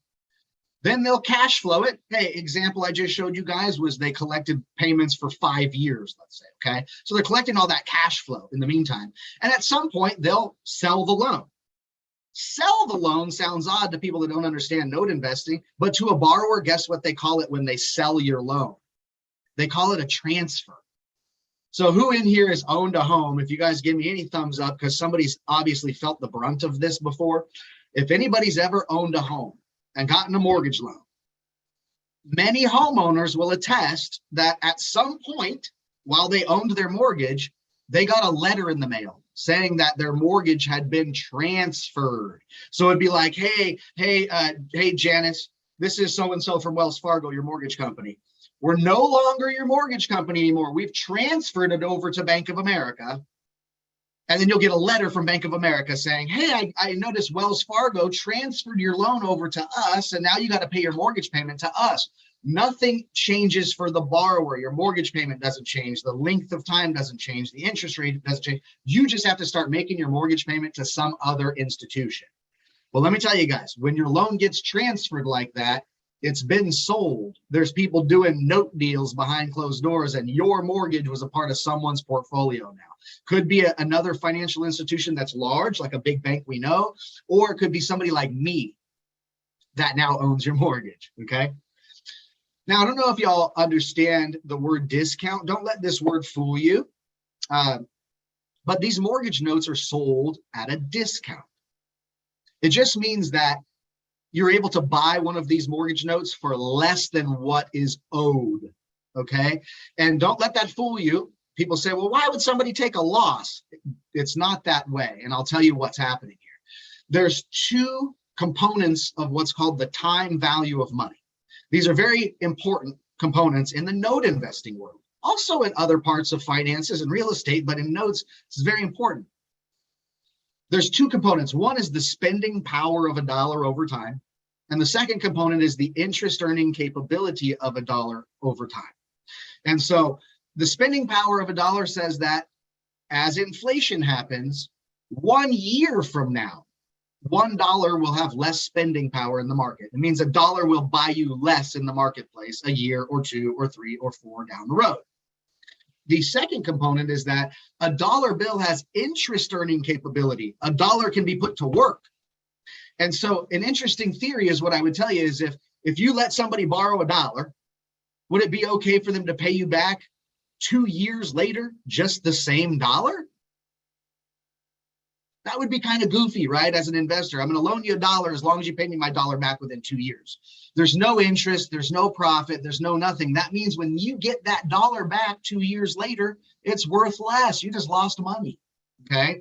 And then the interest earning capability of a dollar says if a guy like me who can easily earn, say, 10% on his money, if you give me a dollar today and I put it to work at 10%, what is it going to be worth at the end of the year? It's going to be worth $1.10. So if you're not going to pay me my dollar until next year, I've literally lost 10 cents of interest earning capability. So this is, guys, just called the time value of money. It's the reason why we don't pay dollar for mortgage notes. Remember, we're offering up a cash lump sum today to purchase future promised payment stream. And that's why we're not paying $80,000 cash to buy $80,000 worth of debt. Okay, so I hope that makes a little bit of sense to you guys and wasn't too confusing. You can also buy performing and non-performing notes, and I'm going to get into this a little better here in just a few minutes. But performing notes means that someone is living in the house. It's an occupied property. Somebody's living there. They're making their mortgage payments on time every month like a good borrower. You can invest in those kinds of notes. There's also something called non-performing notes, and that means that people are not paying their mortgage payments on time for whatever reason. They're delinquent, and usually in the note business, that means they're more than 90 days late, puts them in delinquency status. You can invest in both performing and non-performing, and there's different reasons to do so. Some people ask me, folks, Patrick, why, if this is such a great investment, how come I've never heard about it? Is there anybody on here with show of thumbs up or hands or waves that's never heard of mortgage note investing? This is your first time hearing of it? Bonzella, thank you. Thank you for putting your hand up. So for a lot of people, it's very, very new. And they say, you know, it's an obvious defensive reaction when you hear about something that seems so great to say, well, if it's so awesome, how come I've never heard of it? I'll tell you guys why. There's a movie called The Big Short. If you haven't seen this movie yet, go and watch it. It explains very clearly what happened with the mortgage meltdown in 2008. And even if not to watch it for real estate purposes, which it's fantastic for, but it's got pretty good actors in it. And it's just a good movie all the way around. But go watch the movie The Big Short, and it'll explain to you that our entire mortgage market melted, as everybody knows, in 2008. And what happened, folks, is that prior to 2008, this was a big boys game and an institutional game. So these mortgages have been being traded back and forth in what they call pools, which is just a giant grouping of these notes sold in one fell purchase. And, you know, Wells Fargo selling $500,000 loans to Chase Bank, Chase Bank selling loans to Bank of America and so forth, big hedge funds that have hundreds of millions of dollars under management. Basically, you had to be able to write a $50 to $100 million check to be able to sit at the lunch table to talk about note trades prior to 2008. When the mortgage meltdown happened, it really started to make it rain on what we call the secondary market. If we're not big institutions or funds with hundreds of millions of dollars, just personal investors, that's called the secondary market. And it flooded the secondary market with millions and millions and millions of notes, and they were being sold off at pennies on the dollar at that point. And so if you go watch that movie, it'll give you a great idea of what happened. But that's why, guys, because we've had from probably about 2009 or 10 until 2022. Let's say there's been about 12 years of the bell curve starting to grow in this space. And more average investors are learning that this is a category that they should know about. We were talking about performing and non-performing, guys. So let me give you a case study. Everybody loves case studies. Stop and blabbing a little bit here, but this is called the Georgia Peach, and it's from my own note investing portfolio. It's kind of funny when you start to build a portfolio of these things, I start to give them names. It helps me and it helps my team to understand what asset we're talking about. But this one's the Georgia Peach. Why'd I call it the Georgia Peach? I don't know. You'll be the decider whether this thing's a peach or not when it comes to investing. But guys, this is a standard performing note. Remember, somebody's living at this place. They're paying their mortgage payment and property taxes and everything on time. It's hunky-dory. Bill and Wilma Smith live there, okay? And they pay every month on the 3rd, like clockwork. There's only really 3 potential outcomes that can happen when you buy one of these performing mortgage notes. And you can see them right here, guys. They'll either pay you as agreed. That means if there's 22 years left on the mortgage, they may very well pay their mortgage payment on time every month for the next 22 years. As you guys are in real estate, you know that that's very rare. Maybe average home ownership now in the United States, maybe 9 years. But as markets, he said 7 to 9, as markets flip around and as things change with interest rates and all this other stuff, then people stop refinancing or start refinancing more and all of this stuff. But you can get early payoff. Early payoff as a note investor, when you're the bank, all it means is that somebody either refinanced with a new bank, refinanced you out, or they sold their house and moved to Florida, okay? Either way, you're going to get paid the total payoff balance that is owed to you. Not the amount you invested to buy this note. You're going to get total payoff. And remember, we bought this balance of debt at a discount. So that could be good. We'll take a look. Or they can stop paying. Everybody's biggest fear. Dude, what happens if I'm a note investor and I buy one of these things and people decide to stop paying their mortgage payment? I'm screwed, right? It's okay. Not necessarily screwed.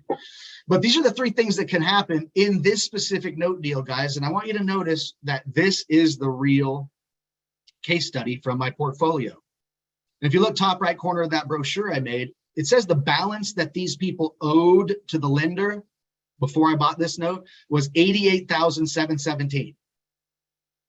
I bought this note for $70,600.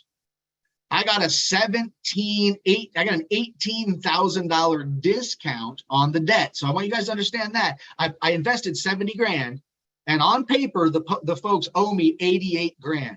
How long did I have to wait to gain equity? How long? A trick question for you, but how long did I have to wait to gain equity? Guys, the moment I bought this note, I invested $70,000 of my money and I'm owed $88,700. The day I invested, I got $18,000 of net worth added to my portfolio, leverageable, and that's what I'm owed. The monthly payments that were coming in on this note were $659 a month. There was 240 payments left, which is 20 years left. That would take my, guys, if these people paid as agreed, that would take my $70,000 and grow it guaranteed to $158,000. That's a 9.5% annualized ROI, what they call an annual yield, making about 10% on my money yearly for the next 20 years. Anybody good with that? All good. And the market value of the property was $110,000 when we bought this note. So again, investing 70 grand into a balance in which I'm owed 88 grand. And then the house that's acting as my collateral is worth 110,000. Good investment so far? Yeah, we'll see. We'll see. So here's what would happen if they paid as agreed, guys, right? I invested 70 grand. I cash flowed 659 bucks a month. That's mailbox money every month. I got a return of $158,000 guaranteed in 20 years, and I grew my money at 9.5% annually. Good stuff? Would anybody be sad about that? Okay. How about early payoff? I invested 70 grand. I cash flowed $659, and I just said for 24 months, guys. It's arbitrary because you never know when they're going to pay you off. It's just up in the air. But just for argument's sake and presentation purposes, $659 a month for 24 months. I would have invested 70 grand. I collected a total of 15,816 bucks in 24 months. And then they still owed me, because of that amortization stuff, 84,000 bucks.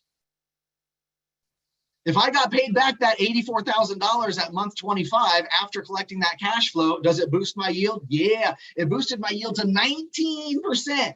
Who's okay making 19% on their money? How about the stuff everybody's afraid of, guys? Well, what if I buy one of these notes and they stop paying? I invested 70 grand.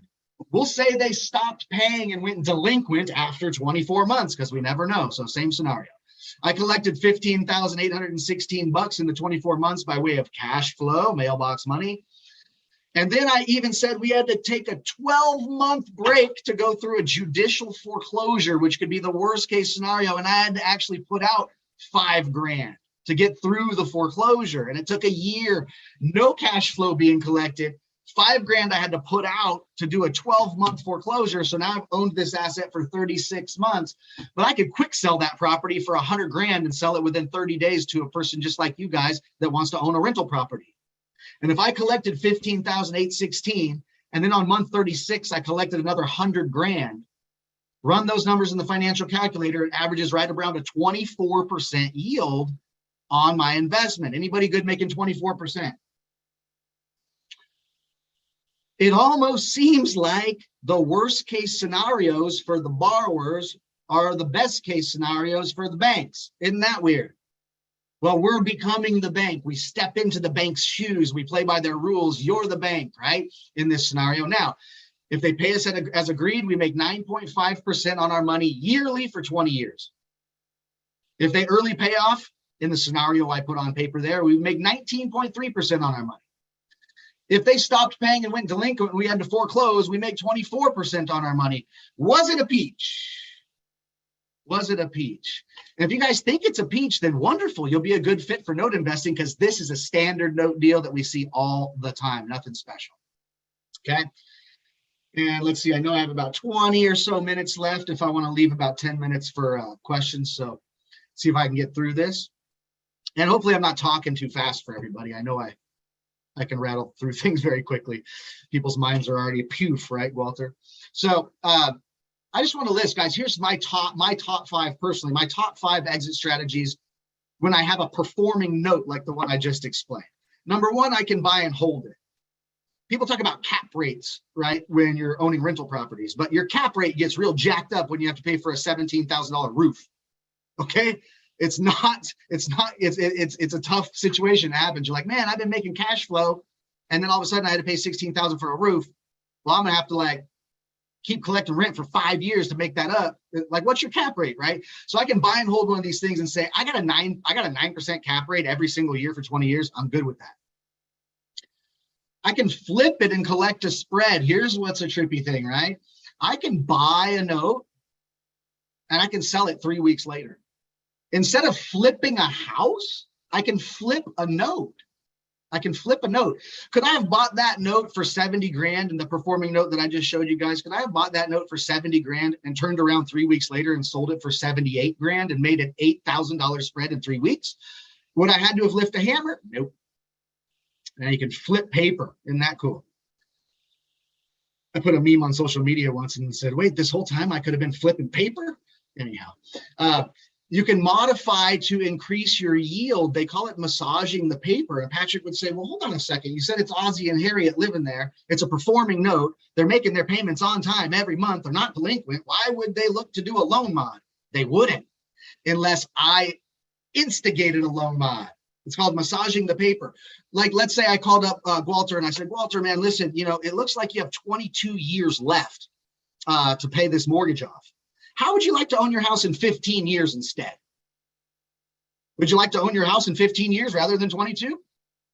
I'm your lender and I'm willing to do a loan modification to help you out and yada, yada. I mean, yes, guys, I can modify perfectly performing paper to make it beneficial for the borrower, but also increase my yield as an investor. And it's a quite a clever thing to do. Let's see what else. I can hold it short term and then flip. Guys, I'm telling you, I could have bought that note for 70 grand. I could have collected over 24 months that $15,000 in cash flow. And then I could have sold that note for 75 grand and made 5 G's on the exit. Not bad. Gets creative, right? How about instigating, like we were instigating a loan mod? How about I instigate an early payoff?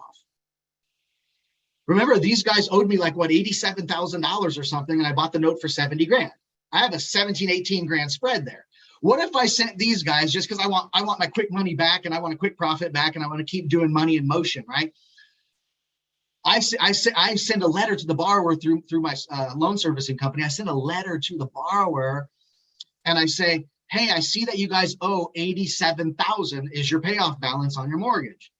If you go refinance or if you guys come up with the cash and you guys want to pay off early, I'll reduce the balance down to $82,000. I'm going to give you a $5,000 discount on the debt you owe me if you pay it off within the next 3 months. That's called instigating early payoff. If I invested 70 grand in this note and I collected $82,000 within 90 days, would it be a good return? Absolutely. And I'm willing to give up a little discount off of the unpaid principal balance to that borrower to instigate that, wouldn't you? Absolutely. How about a non-performing note for my own portfolio? I think I'm still doing good on time. We don't talk about these to people normally. When I start talking about these types of returns and these types of things that happen in the note business, people think that I'm a quack or it's too good to be true or I'm BSing them.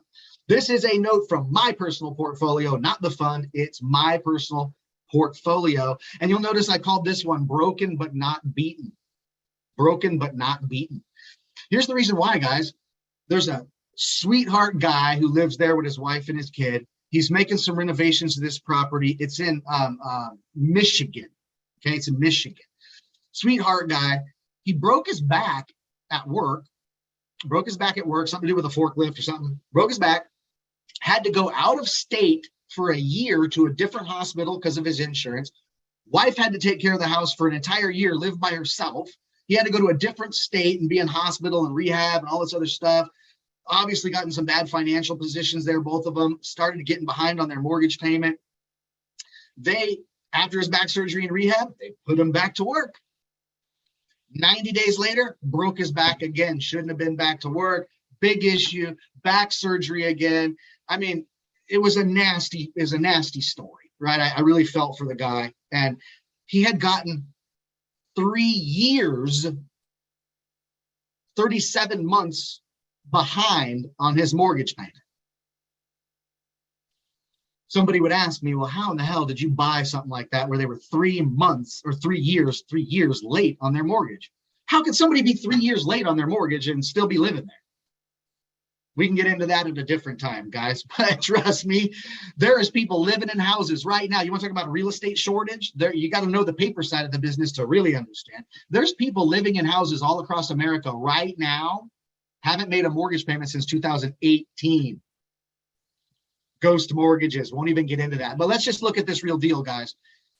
The balance he was supposed to owe was $69,440. I was buying this for $37,897. Why the big discount? It's non-performing, guys. It's more work, more risk. You get bigger discount, better yields in the note business when it's a little more work, a little more risk involved, right? But here's what's crazy.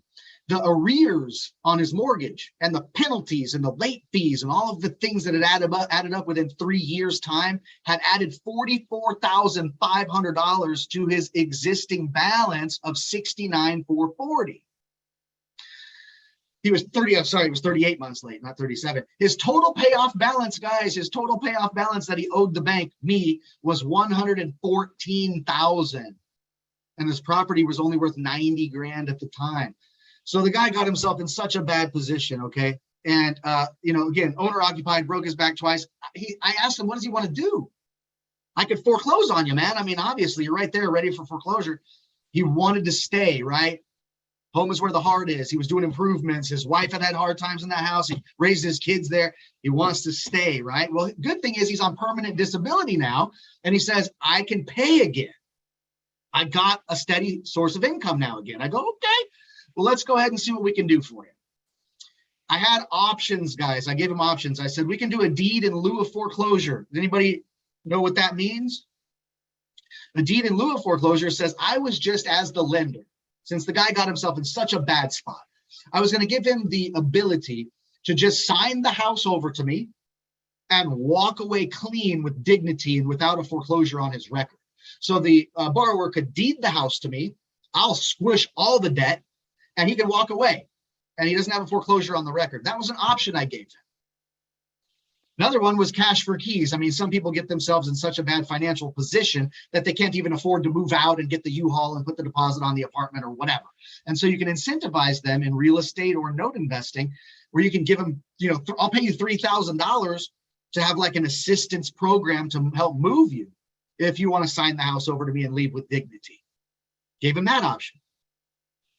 Of course, the other option was I'll just foreclose on you if you want to play hardball, right? And I can just foreclose on you and do it that way. Or I could be a nice lender and do a loan modification and do what I could to keep him in the house. What do you think he picked? Loan modification. He wants to stay, right? So here's what I did, guys, and tell me if you think this is cool. I hated his story so bad and I felt for his family so bad and he got himself in such a bad position. I forgave 15 grand. He owed 114. I just swiped $15,000 of that debt away as if it didn't exist because I had the power of the pen. I gave him a new $99,000 loan balance, 240-month term at 9.9% interest.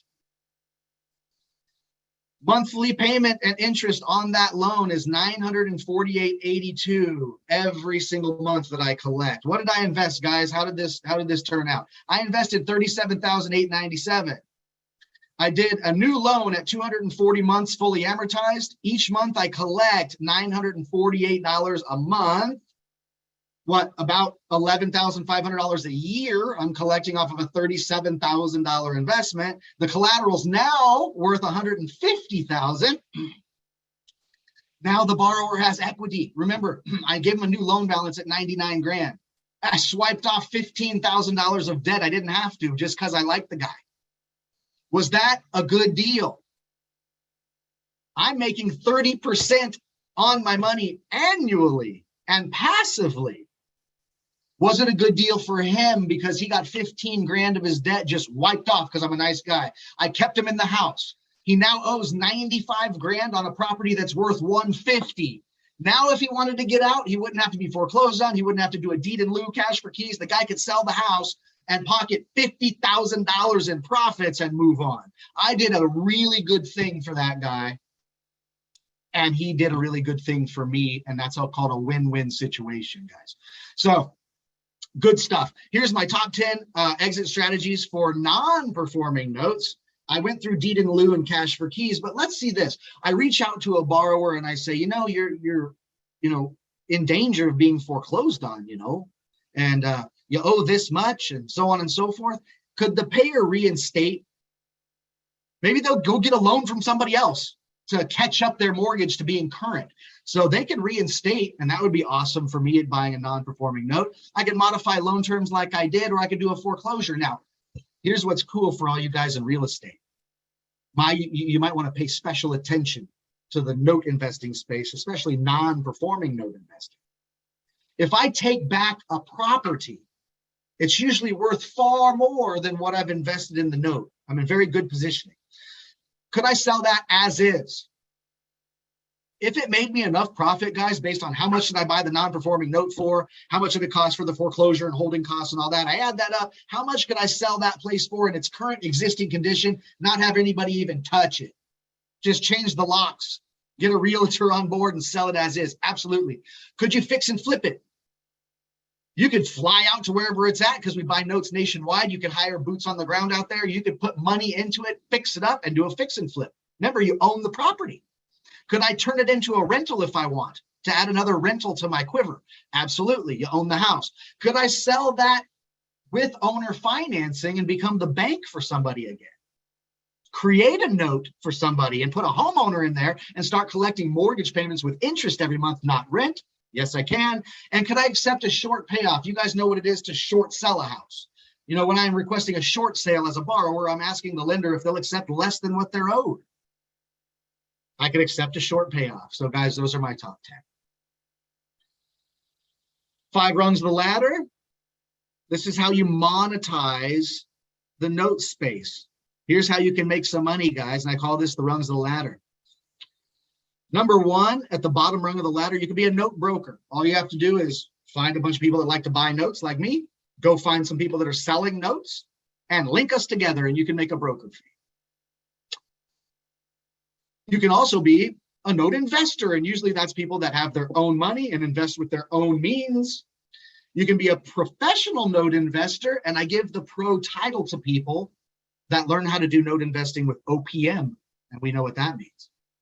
Also, guys, you could be a note dealer and turn this into a big business and make it something that's going to make your monthly income, and you can fire your boss, and you can get as big as you want in this.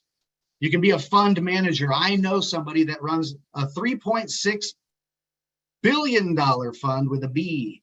So you guys, this can be so crazy, but these are the levels. I think that most of the time, what I find out is that people gravitate to only wanting to be a note investor and buy some notes for their own portfolio, or being a pro, learning how to leverage some OPM to do this. So here's what a note investor does, right? A note investor can use cash. A note investor, you can use an individual retirement account, a 401k. Note investor can use leverage equity that's in their home or their rental properties. They can sell toys that they don't use anymore, like the motorhome that you take on 2 trips a year. It's worth 80 grand sitting on the side of the house. Or other investments. Your stocks aren't doing good. Your cryptos aren't doing good. You just sold a rental property and cashed in. Boom, shakalaka. You're buying performing notes for long-term cash flow, or you're buying non-performing notes, and non-performing notes obviously are for short-term capital growth, like lump sums of cash. Okay, so note investor, you use your own means. A pro note investor uses OPM. And how do we use OPM? How do we leverage other people's money? We do partnerships, make them a partner in a note deal, just like you'd make them a partner in a house flip. You can get private lenders to lend money to your note investing business so that they're not a partner in your note deal. You're just borrowing money. Or you can buy and sell partials. You guys can do, everybody's heard of a wrap. Yep, you can do wraps. Everybody's heard of sub-twos, which don't quite have to do that, but you can flip notes, right? There's all these sorts of things that as a pro, you're leveraging. You're leveraging OPM, you're leveraging partnerships, you're leveraging selling and buying and selling partials, you're flipping notes. You can certainly replace your monthly JOB income with notes very quickly by employing these tactics. How about for you people that want to be really, truly passive? You're like, I don't want to learn all this stuff, man. Notes sound complicated. It's going to take a long time. I got to read books and ask questions and join masterminds. I don't want to do all that. Well, you can partner with an expert. Remember, experts like me look for funding partners. You want to come fund some of my note deals and be a partner with me? Fantastic. I'll teach you while you're involved in a deal making money, which is really cool. You can be a private lender to an expert. You don't have to even partner on their deal. You can just lend them money and expect a certain rate of return on that money. Or you can invest into one of those funds and you can rely on the fund management team to do what they do. You can collect a check. If you do want to learn all about note investing, folks, we have Note Investor University. Created this about, 3 years ago, 3.5 years ago, organically, because we had so many people coming to us saying, can you please teach us this? Notes sound awesome and interesting. And I really want to add this to my portfolio. Can you please teach us about notes? And we had to turn a bunch of people down, which felt really bad, actually. not advantageous to building relationships at all. Sorry, we don't sell a coaching program, but I know some people that do. Just go to them and sorry. But we got sick of saying sorry. So we said, look, we're going to start a program and we're going to put a place in this coaching program for everybody. The high ticket people, you know, hey, we charge 25 grand to be a part of this and it's all good. Well, you know, hey, cool, man. But you're already getting people that obviously have learned financial intelligence and they're obviously crushing it already. And you're getting those people to just come in and help them crush it more. I mean, that's cool. But I'm more so for people like me and people that grew up without financial intelligence and need help with it. And so what we did is we created 3 different things here, guys. A mastermind group, a university with real curriculum, and then a master note investor certification program. The mastermind group, guys, we meet every Saturday from 8:30 a.m. to 10 a.m. Pacific time. We're going to give you guys a basics course because we want people to have enough understanding of notes that they won't be confused and bewildered when they're on the mastermind calls, listening to what goes on there. And these mastermind calls are sick, right? We have like 50 to 60 like-minded investors that show up on these every week. It's a big deal. I think it was the #1 mastermind group in the note investing space. Industry experts galore, foreclosure attorneys, loan servicing companies, IRA and 401k experts, the infinite banking fellas, trusts, asset protection, networking, deals, the whole gig, guys. This is what we offer. And there's over 180 hours of these mastermind calls recorded and archived. And so that mastermind group is really awesome. We get great feedback from it. And check it out. It's 149 bucks a month. I heard Walter say, if you can't afford 149 bucks or 97 bucks, you know, to change your financial future. So that's 149 bucks a month. We have a university program where we teach everything in college course modules. So we have fundamentals, the due diligence process, the acquisition process, asset management, exit strategies, and then exit and disposition. So we take you from A to Z in being able to figure out note investing, perform due diligence on the right notes, buy them, acquire them, manage them, and know how to exit them at some point to make your profits. But these are college courses, guys. There's 20, 25 sessions in each of these modules. Each module is followed by final exams. There's one-on-one coaching involved. So it's a much more in-depth program. And I say that people in our mastermind group will be dangerous enough to buy a note, for sure. People that go through our university program and graduate the university will be pros. They'll be able to use their own money, other people's money, and other creative strategies to grow a portfolio. And then, of course, we had to throw this in, a master's certification program. This is like what I call being a black belt, okay? You know, there's a big difference between purple belts in martial arts and black belts. Even though they're both badass, purple belt will whip up on a white belt. But you'd say there's a big difference between a black belt. Even though they're practicing the same techniques, they pretty much know the same moves. But what separates a black belt, right? Somebody that it comes second nature and they can go and hang in the ring with any other black belt. And so this program is to get somebody to maybe fire their boss. Maybe create notes as their full-time endeavor.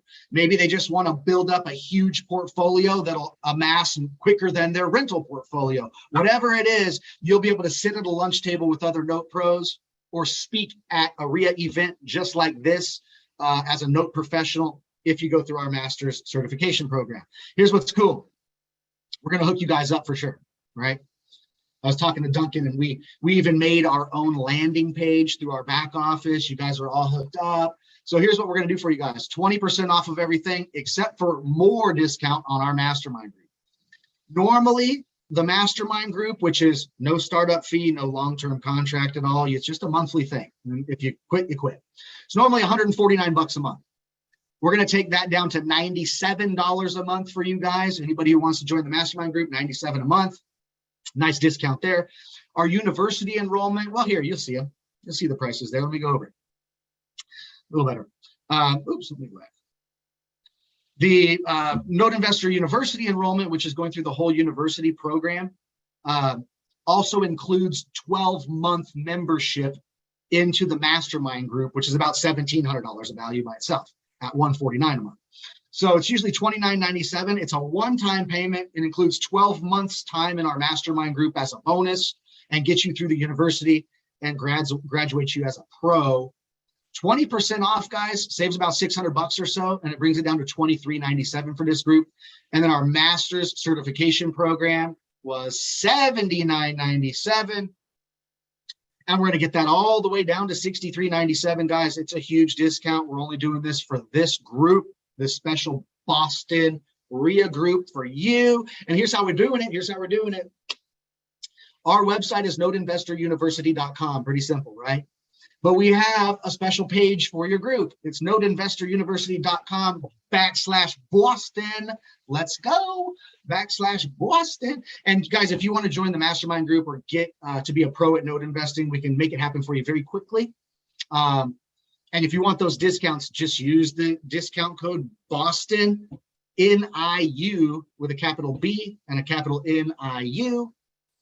And if you want to get a hold of me, for me to do like a quick phone consultation, ask me any questions about any of this, you can get on my calendar because I live by it. So that's going to be calendly.com/the note mentor. And if we just need a 15-minute chat, go /15. And if you want more information just by review, you can go to our website at thenoteinvestoruniversity.com. And that's all I have for you folks. Let's give Patrick Franz a big round of applause.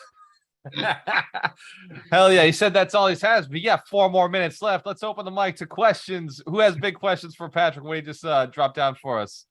And Scam, if you got some questions, was this valuable? And Scam, if this was a lot of value that you just received over the last hour. Awesome, excellent. So I know that at first, taking a training like this, you think, okay, that was a lot of information. Let me debrief some of this. Who thought that was a ton of information? And am I the only one who was like, wow, like I just took on a whole new business just now? The easiest way to digest information like this is to actually just get out there and do it. That is the truth of it. There's no getting around. I don't care how great your notes were. Who took great notes? Anybody take really good notes on this? Excellent. Well done. So I don't care how great your notes were. There's no way that without a mentor, without further guidance, that you'll actually be able to go take action on this. Otherwise, you're going to be Googling things, which takes a long time. So you're going to be Googling things, you're going to be searching for things. Ask me how I'm no. I'm the guy who read 400 books. And at the end of 400 books, you know what I realized? I should have just paid somebody. I should have just paid somebody who already knew what they were doing. And then the best value of the books is I discovered who to pay. That was like the best value of reading all those books. So my strong suggestion, if you are at the point in life where you're like, you know what, I don't want to swing the hammer. I don't want to be a landlord. And if I am going to be a landlord, I want to make sure I got paid before becoming a landlord, right? We talked about mortgages today, how you can actually make money before ever having to own that property. You could still foreclose, still go through that process. But I like thinking like the rich do. I like making money from paper transactions. Some of my best deals were paper deals. They were just deals that I never had to swing a hammer. I never saw the property. I never went and like did anything with it. Those are some of the best deals that I've made. And it's because of strategies like what we just learned today that I've been able to make more money from just having simple understandings with negotiations. So that link that Duncan just dropped in the chat, ignore my link because my link doesn't click. So his is a hyperlink. It's got the blue on it. The link that Duncan just dropped in the chat is the working link. Can everybody please test that link now? Go grab that link, just click it and make sure it's working on your end. And this is everybody on the call. There's 29 of us, so I'm doing it as well on my end. Can I just make sure that everybody's device is working? So when you've got that click on your screen, throw the thumbs up like Patrice just did. Let me know if you got it clicked, it worked. Awesome. Now you have it in your browser. Go take a quick look, scroll down to the dollar amount and look at that number. It is $97 a month. You can tell me you don't like my hair. You tell me you don't like my eyebrows. Look, hey, I have to shave the middle. So, you know, I actually, that's an artistic piece. But don't tell me you don't have $97 to change your life. For a month? Come on. That's not even the Starbucks rule, right? You know you're spending more on Starbucks. You know you're spending more. You roll through, you're like, okay, I'll get the mocha latte grande, and then I'm gonna get that little like terrible Danish that's not good for you. And that right there. Instead, you wouldn't have all those carbs and all that caffeine in your system, but you'd have cash flow opportunities in your brain, right? If you fill in your mind with the right content, this stuff's going to get you to the next level. Here's what I'll tell you. If after spending $97, going through 30 days of the training, if it's not working for you, now you know. And Scammer, you know, we get this? Like, you'll know, oh, okay, like I'm not an action taker. I'm a loser. Now at least I've confirmed it. I've verified it. This is what it is, because the information is there. If you take action, if you reach out to his team, if you reach out to Patrick himself, like you said, he's available to do a one-on-one call, which, by the way, I think is insane. So let's give him a big round of applause. I don't do the one-on-one calls anymore. Like, that's super time consuming. That takes, he has to, for the time that you're on the phone, whether it's 15 minutes, 20 minutes, 100% he's focused on you. Hands care, if you know, it's tremendous value to have somebody with this level of experience 100% focus on you for that period. That's an intimate situation with a mentor where you can identify, hey, you know what? Is this the right person for me? My strong suggestion, if you're going to do something, do it tonight. Do it now. Don't wait. I would not give up a single day. I would not give up a single hour of being financially free. I wouldn't give up a single day of having a relationship with my mentors, because those mentors are who got me to where I am today. One of them called me today with a great deal, a great opportunity. Imagine if one day earlier I hadn't met him. Imagine if just one day, you know, I didn't show up and I didn't have that conversation. I didn't have that relationship. That's one deal that I wouldn't have had. Hands care if you're catching this. But it's all about what you do today, not, oh, I'll get to it one day. Oh, this seems nice. This seems like something I'll do one day. This is the time to do it. You know, you're talking about buying real estate. Don't wait to buy real estate. Buy real estate and wait. And even better, don't wait to buy notes. Buy real estate notes and wait for those notes to mature. Wait for them to refinance. Maybe have some conversations, massage the paper a little bit. Who understood the massage the paper concept? Oh, game changer, right? All you're talking about is send out a letter. You got potential opportunities happening. There's some serious opportunities to be doing something. I've seen a lot of trainings, and most of those trainings involve a lot of work. This one just involves consistency. Who here knows you may not be the smartest, but you can be consistent, right? You wake up every day, right? You eat every day, you go to sleep every day. You're a pretty consistent person. This is very similar. Passive income works like that. You show up, you do one activity that provides a response, like provides a return on investment, right? You eat, you mean to stay alive. You breathe, you get to stay alive. You invest in notes, you get passive income. That making sense? Not financial advice. I'm not guaranteeing anything, because I can't guarantee you'll take action. That's the only thing I can't guarantee in this process. I can guarantee Patrick will show up. I can guarantee that he's put out some amazing information, put it really in an organized manner. I can guarantee that you get time, one-on-one time, which I can't guarantee with me, but I can guarantee with Patrick that you'll get some one-on-one time with him. Hence, can't for recognizing now that $97 is seeming smaller and smaller and smaller. And that's not inflation, my friends. That's just your awareness. That's just perceived value. Go ahead, Patrick. I'll just tell you one thing, guys. You know, in the university enrollment, which is the $29.97 program that you guys get a nice fat discount on, I give an hour a month for 12 months of my one-on-one coaching. In the $79.97 program that you guys get a nice fat discount on, it's an hour a month for 12 months of me, and it's an hour a month for 6 months with my mentor, Desi, who taught me everything I know in this business. And so, you know, and the reason why we've had those programs are more than just the $97 a month to be a part of the mastermind group. Walter knows it's a lot of time. I probably have 4 or 5 hours per day of coaching calls on my schedule. And so it's a lot of energy, but look, we really want to see people succeed and transform their lives, not just learn info and then run off and say, oh, that was neat stuff to learn. My partner and I want you to take action. We want to see people changing their lives financially, and we're willing to give the time to help. And if anybody is wondering, why do we do this? Why do people do this? You know, why am I, you know, I will only do the hard sell on somebody if I feel it's the right thing to do. That's where I come from, because fortunately I met a mentor who hard sold me, right? My first investment was a $10,000 investment in education. And he told me, he looked at me and I said, man, like, I don't have $10,000 right now. And he said, if you don't have $10,000 right now, when will you? And I was like, well, you know, maybe a year from now. I was like, did you have 10,000 last year? I was like, well, no. He's like, did you have 10,000 the year before? I was like, well, no. And he's like, did you have 10,000 the year before? I was like, well, no. Did you believe you would have 10,000 at the end of the year? I said, yes. And he said, so if you don't change what you're doing, you're going to get the same results that you've been getting. And I said, well, you know, I looked at him in the eyes and I was like, man, like, if I spend this $10,000 with you, are you guaranteeing me that like I'll be successful? And he said, I can't guarantee you that you'll be successful. All I can guarantee you is I'll give you all the tools. I'll give you all the resources. I'll give you the opportunity, and I'll even encourage you. I'll make sure that you know how to do the things that it takes to be successful. But here's the thing, Walter, you got to believe in yourself. The biggest thing that you have to do when you sign up for something like this is you got to set the alarm, right? Emotionally, mentally, you got to set the alarm to go take the actions. You got to, like Patrick says, he lives off his calendar. If it's on the calendar, he's doing it. You've got to set it on your calendar. You got to say, hey, I'm going to spend this 20 minutes a day. I'm going to learn this note thing. I'm going to go and take action. I'm going to make a call. I'm going to set up an appointment. I'm going to show up. I'm going to do the things that it takes to be successful. And he told me, he said, if you do that, then Walter, you don't need a guarantee from anybody. You're the guarantee. You yourself are the reason you'll be successful. And I'm just the conduit. And I paid for that program. And that year I made my first $100,000. See, I was a $40,000 person. And that year I made 17. The year before I made $17,000. And I told him the situation. He was like, well, there's a good chance that if you don't change something, you'll at least get back to 40 because that's what you've been doing. But you work with me, what would you like to hit? I said, I'd like to hit 100,000. I never hit 100,000 in my life. That'd be a big goal for me.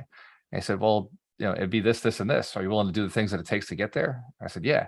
He said, well, but I don't know how to do that. And I said, I don't know how to do those things. So I'll show you how to do those things. So if I show you, will you do them? I said, yeah, I would do that. And I made 115,000 that year.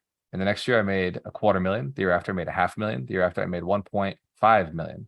And I've been continuing to increase my income. And I didn't pay taxes on the 1.5 million. By the way, the year I made 300,000, the year I made $250,000, 56,000 went to the government. And the year I made 1.5 million, Uncle Sam got shit. He got nothing. He got the big Zippo, the big dollar, the big donut. There's a lot you can do in this game.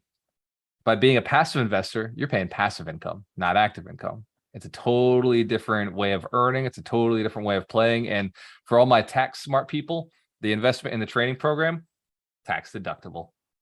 So Uncle Sam's not getting that money.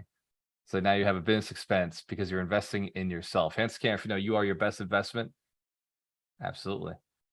Absolutely. And the compound effect, it's beautiful. If it wasn't for the compound effect, I wouldn't be where I am today. Thankfully, once you buy the right assets, you make the right investments, then over time, it starts paying dividends and you're not doing anything. Same effort, same amount of, you just got to wake up in the morning. You just got to take the same action you did the day before, spend time with successful people, get the mentors, do what they say. Here's what I'll share. Who knows the difference between a mentor and a coach? Does anybody know the difference? I know Victor knows because he's in my recession-proof challenge, but for everybody who doesn't know, trick question. A coach is somebody on the sidelines who did it once, maybe got an injury, is old, like they used to do it. They know kind of how to do it still, and they can guide you and watch you, and like they can tweak and adjust. A mentor is somebody who's actively still on the field, still out there doing it, has relevant information, but a mentor is busy. A mentor is focused on what they're doing. They're focused on their grind, their hustle. But if you ask a mentor, hey, how do you do this? They got the answer. A mentor can get you what they want, what they got. A coach can get you what you say you want. We're catching this? There's a big difference. A coach can only ever get you what you say you want them to get, but they can't teach you the techniques or the hows. All they can show you is like exercise, it's mindset stuff. Hey, go take action, go take action, go take action. A mentor is doing it every day. And you need a mentor in your market and a mentor out of your market. Because a mentor in your market is not going to show you how to compete with them in sales and marketing. A mentor outside of your market is going to show you how to get the deals. They're going to show you how to do the sales and the marketing. Now, a local mentor is going to show you, hey, this is how the legal side of how you do things. Like, we're in this state, you can't mess up. An outside of state mentor is going to know how to find those deals, how to lock down those deals, how to negotiate those deals, because your local mentor is probably not going to want you eating on their turf. Hence, if you understand, people don't train their competition, right?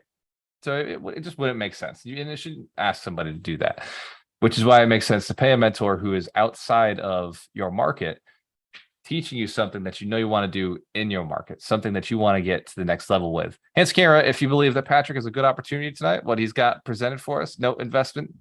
Awesome. So you got the link already on your desktop. Let's open it up with questions and maybe I'm thinking 5 minutes of questions. Patrick, I know you got a busy night, man. You cool? 5 more minutes? Sure, no problem. All right, who's got a question for Patrick Franz? Let's go. First, unmute. Take it away. Go ahead, Victor.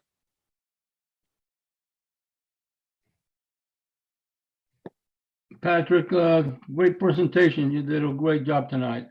Thank you. My question is, besides banks, how do you get some of these notes under your belt? Where do you find these to buy? Yeah, besides banks, banks hold some notes. Yeah, I think that Jack put that same question in the chat, so that's good for a 2-for-1 here. If Jack's even still on, but yeah, there's several places, guys, where you're able to access these note deals. One of them is banks, right? Banks and credit unions will classify those in the same place. Banks and credit unions, but banks and credit unions are going to be the hardest place to find notes for simple investors that want to buy one, because you're rarely buying one note from a bank or a hedge fund, because selling one note doesn't move their needle enough. They need to sell giant pools of these things. You have to be able to buy 30 of them or 50 of them or 100 of them in one pool. And so unless you're good at raising lots of OPM, I wouldn't generally call banks or credit unions. But there are tons and tons, more so all over the Midwest and Southeast, not in California or New York, where the real estate's been the most expensive and all the wealthy people live. But there's tons of real estate investors that do what's called seller carryback financing. And so they use note creation or note origination as a way to exit out of a physical piece of real estate. There's plenty of buyers strewn across the United States that either don't have the proper credit score or the proper debt to income ratio or whatever it is to go and get a mortgage loan from a financial institution like Wells Fargo. And so for that borrower to become a homeowner and own a house where they can have a yard and have their dog running around, have what they call equitable interest, not just be a renter, they have to rely upon somebody who will sell them that house and carry back the financing. And so that's a seller carryback note. And so I network with a lot of real estate investors across the country that use that method. And then I'm in line and they know I'm a cash buyer. And so they like to liquidate their notes for cash to me quite often. There's other note professionals, like my organization, we probably sell 5 notes a month.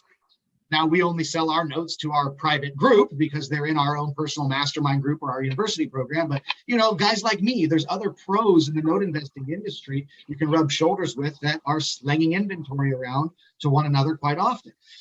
There's plenty. I mean, I can go down. I don't have all the time in the world, but there's 10 to 20 places where you can find these mortgage notes available. And it is, again, about networking and about getting yourself in the game. I got to jump in and stop Patrick right there, guys. He just gave you another reason to join his mastermind, access to deals.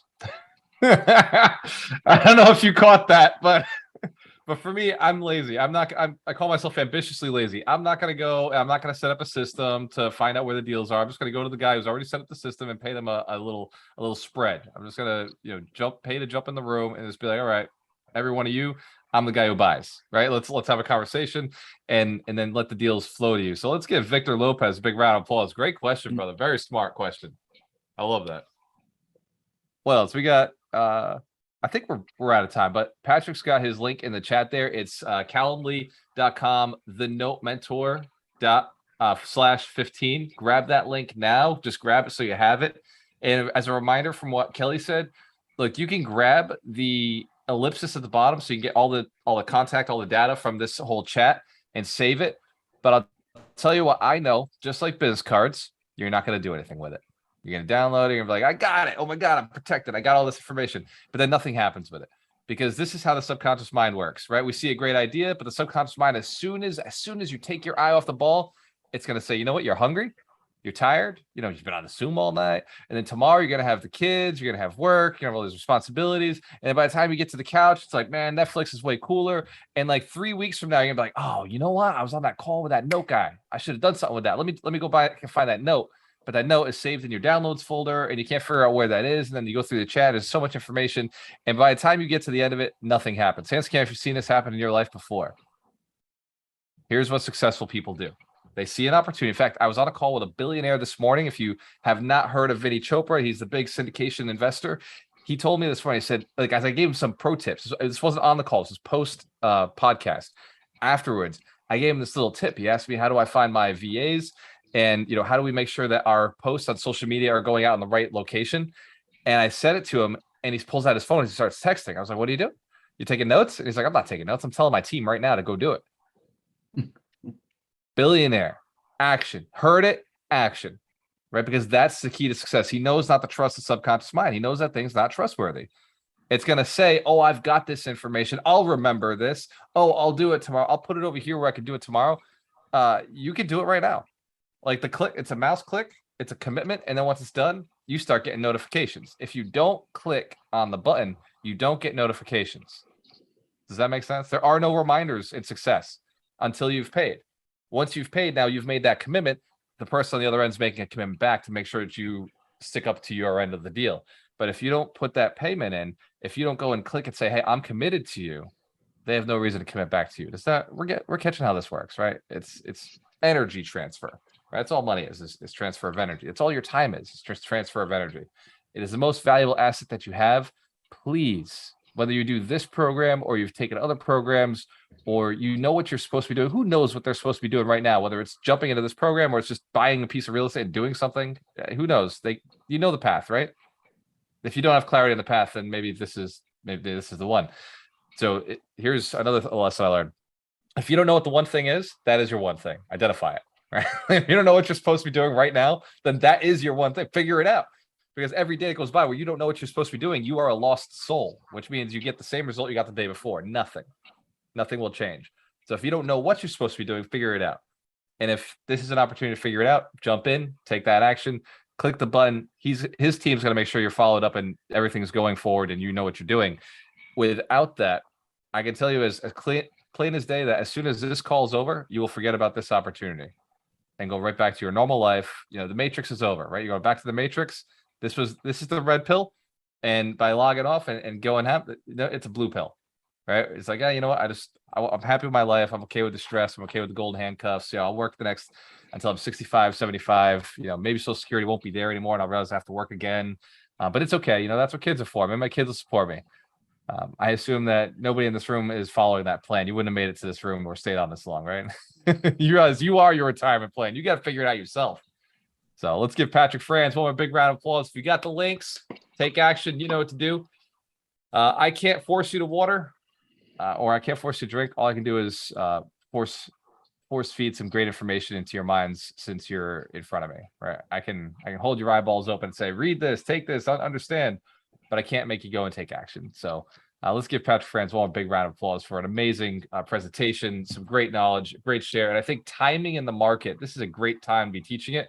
So let's give Duncan Weirman a big round of applause for finding Patrick, reaching out, asking him to speak. And then Kelly Weirman for making sure that we all show up. Who has already texted Kelly? Has anybody texted Kelly on this call? Has her number? If you haven't texted Kelly, here's your one shot at redemption. Text her now because she also has Patrick's link. So if you are doing the prolonged, like I got to talk to my spouse thing, which if you got to talk to your spouse about investing in yourself, you might want to work on that first. Like just go have that conversation and be like, yo, like from now on, I'm gonna invest in myself and like just trust me as an adult that I can invest in things that are gonna make us more money, right? But because look, Dorina, who you heard me talk about 10x earlier, right? Grant Cardone 10x. So Dorina, we were at the 10x event last year, and she comes over to me. She's like, "Hey, I just bought us diamond tickets for next year. Is that okay?" Notice how she said it. I bought us already 2 diamond tickets for next year. Is that okay? Money's been spent. It's already invested. So we're going, and I don't have a choice. So I looked at her and I was like, well, the net worth is a lot higher up there. We were over here in the nosebleeds this year. I kind of got to hang out with DJ Khaled. DJ Khaled like walked by and on my cell phone, it looks like we were hanging out, but we were not hanging out because there was like some huge bodyguards in between us. You get a different experience when you're closer to proximity, right? When your spouse is in line with your investments, when she's like, yeah, no, I trust you, like go and invest. Or you're like me where I'm like, yes, like where I'm going, my goal for how many people I want to serve, what I want to do. If you see it as the right investment, make the shot, right? Take the call. So my suggestion is have that conversation with your spouse tonight. Get Kelly's number so you have the link. But for everybody else who already knows, like you're the one who makes decisions in your house, you're the one who makes decisions, you're the one who cares about the money, then you know what to do. So cheers to your success. You have a choice. Always work with the best. I love and appreciate each and every one of you. Patrick, you and I got to get on a call, man. I want to get you on the podcast. I'll see you soon. Cheers.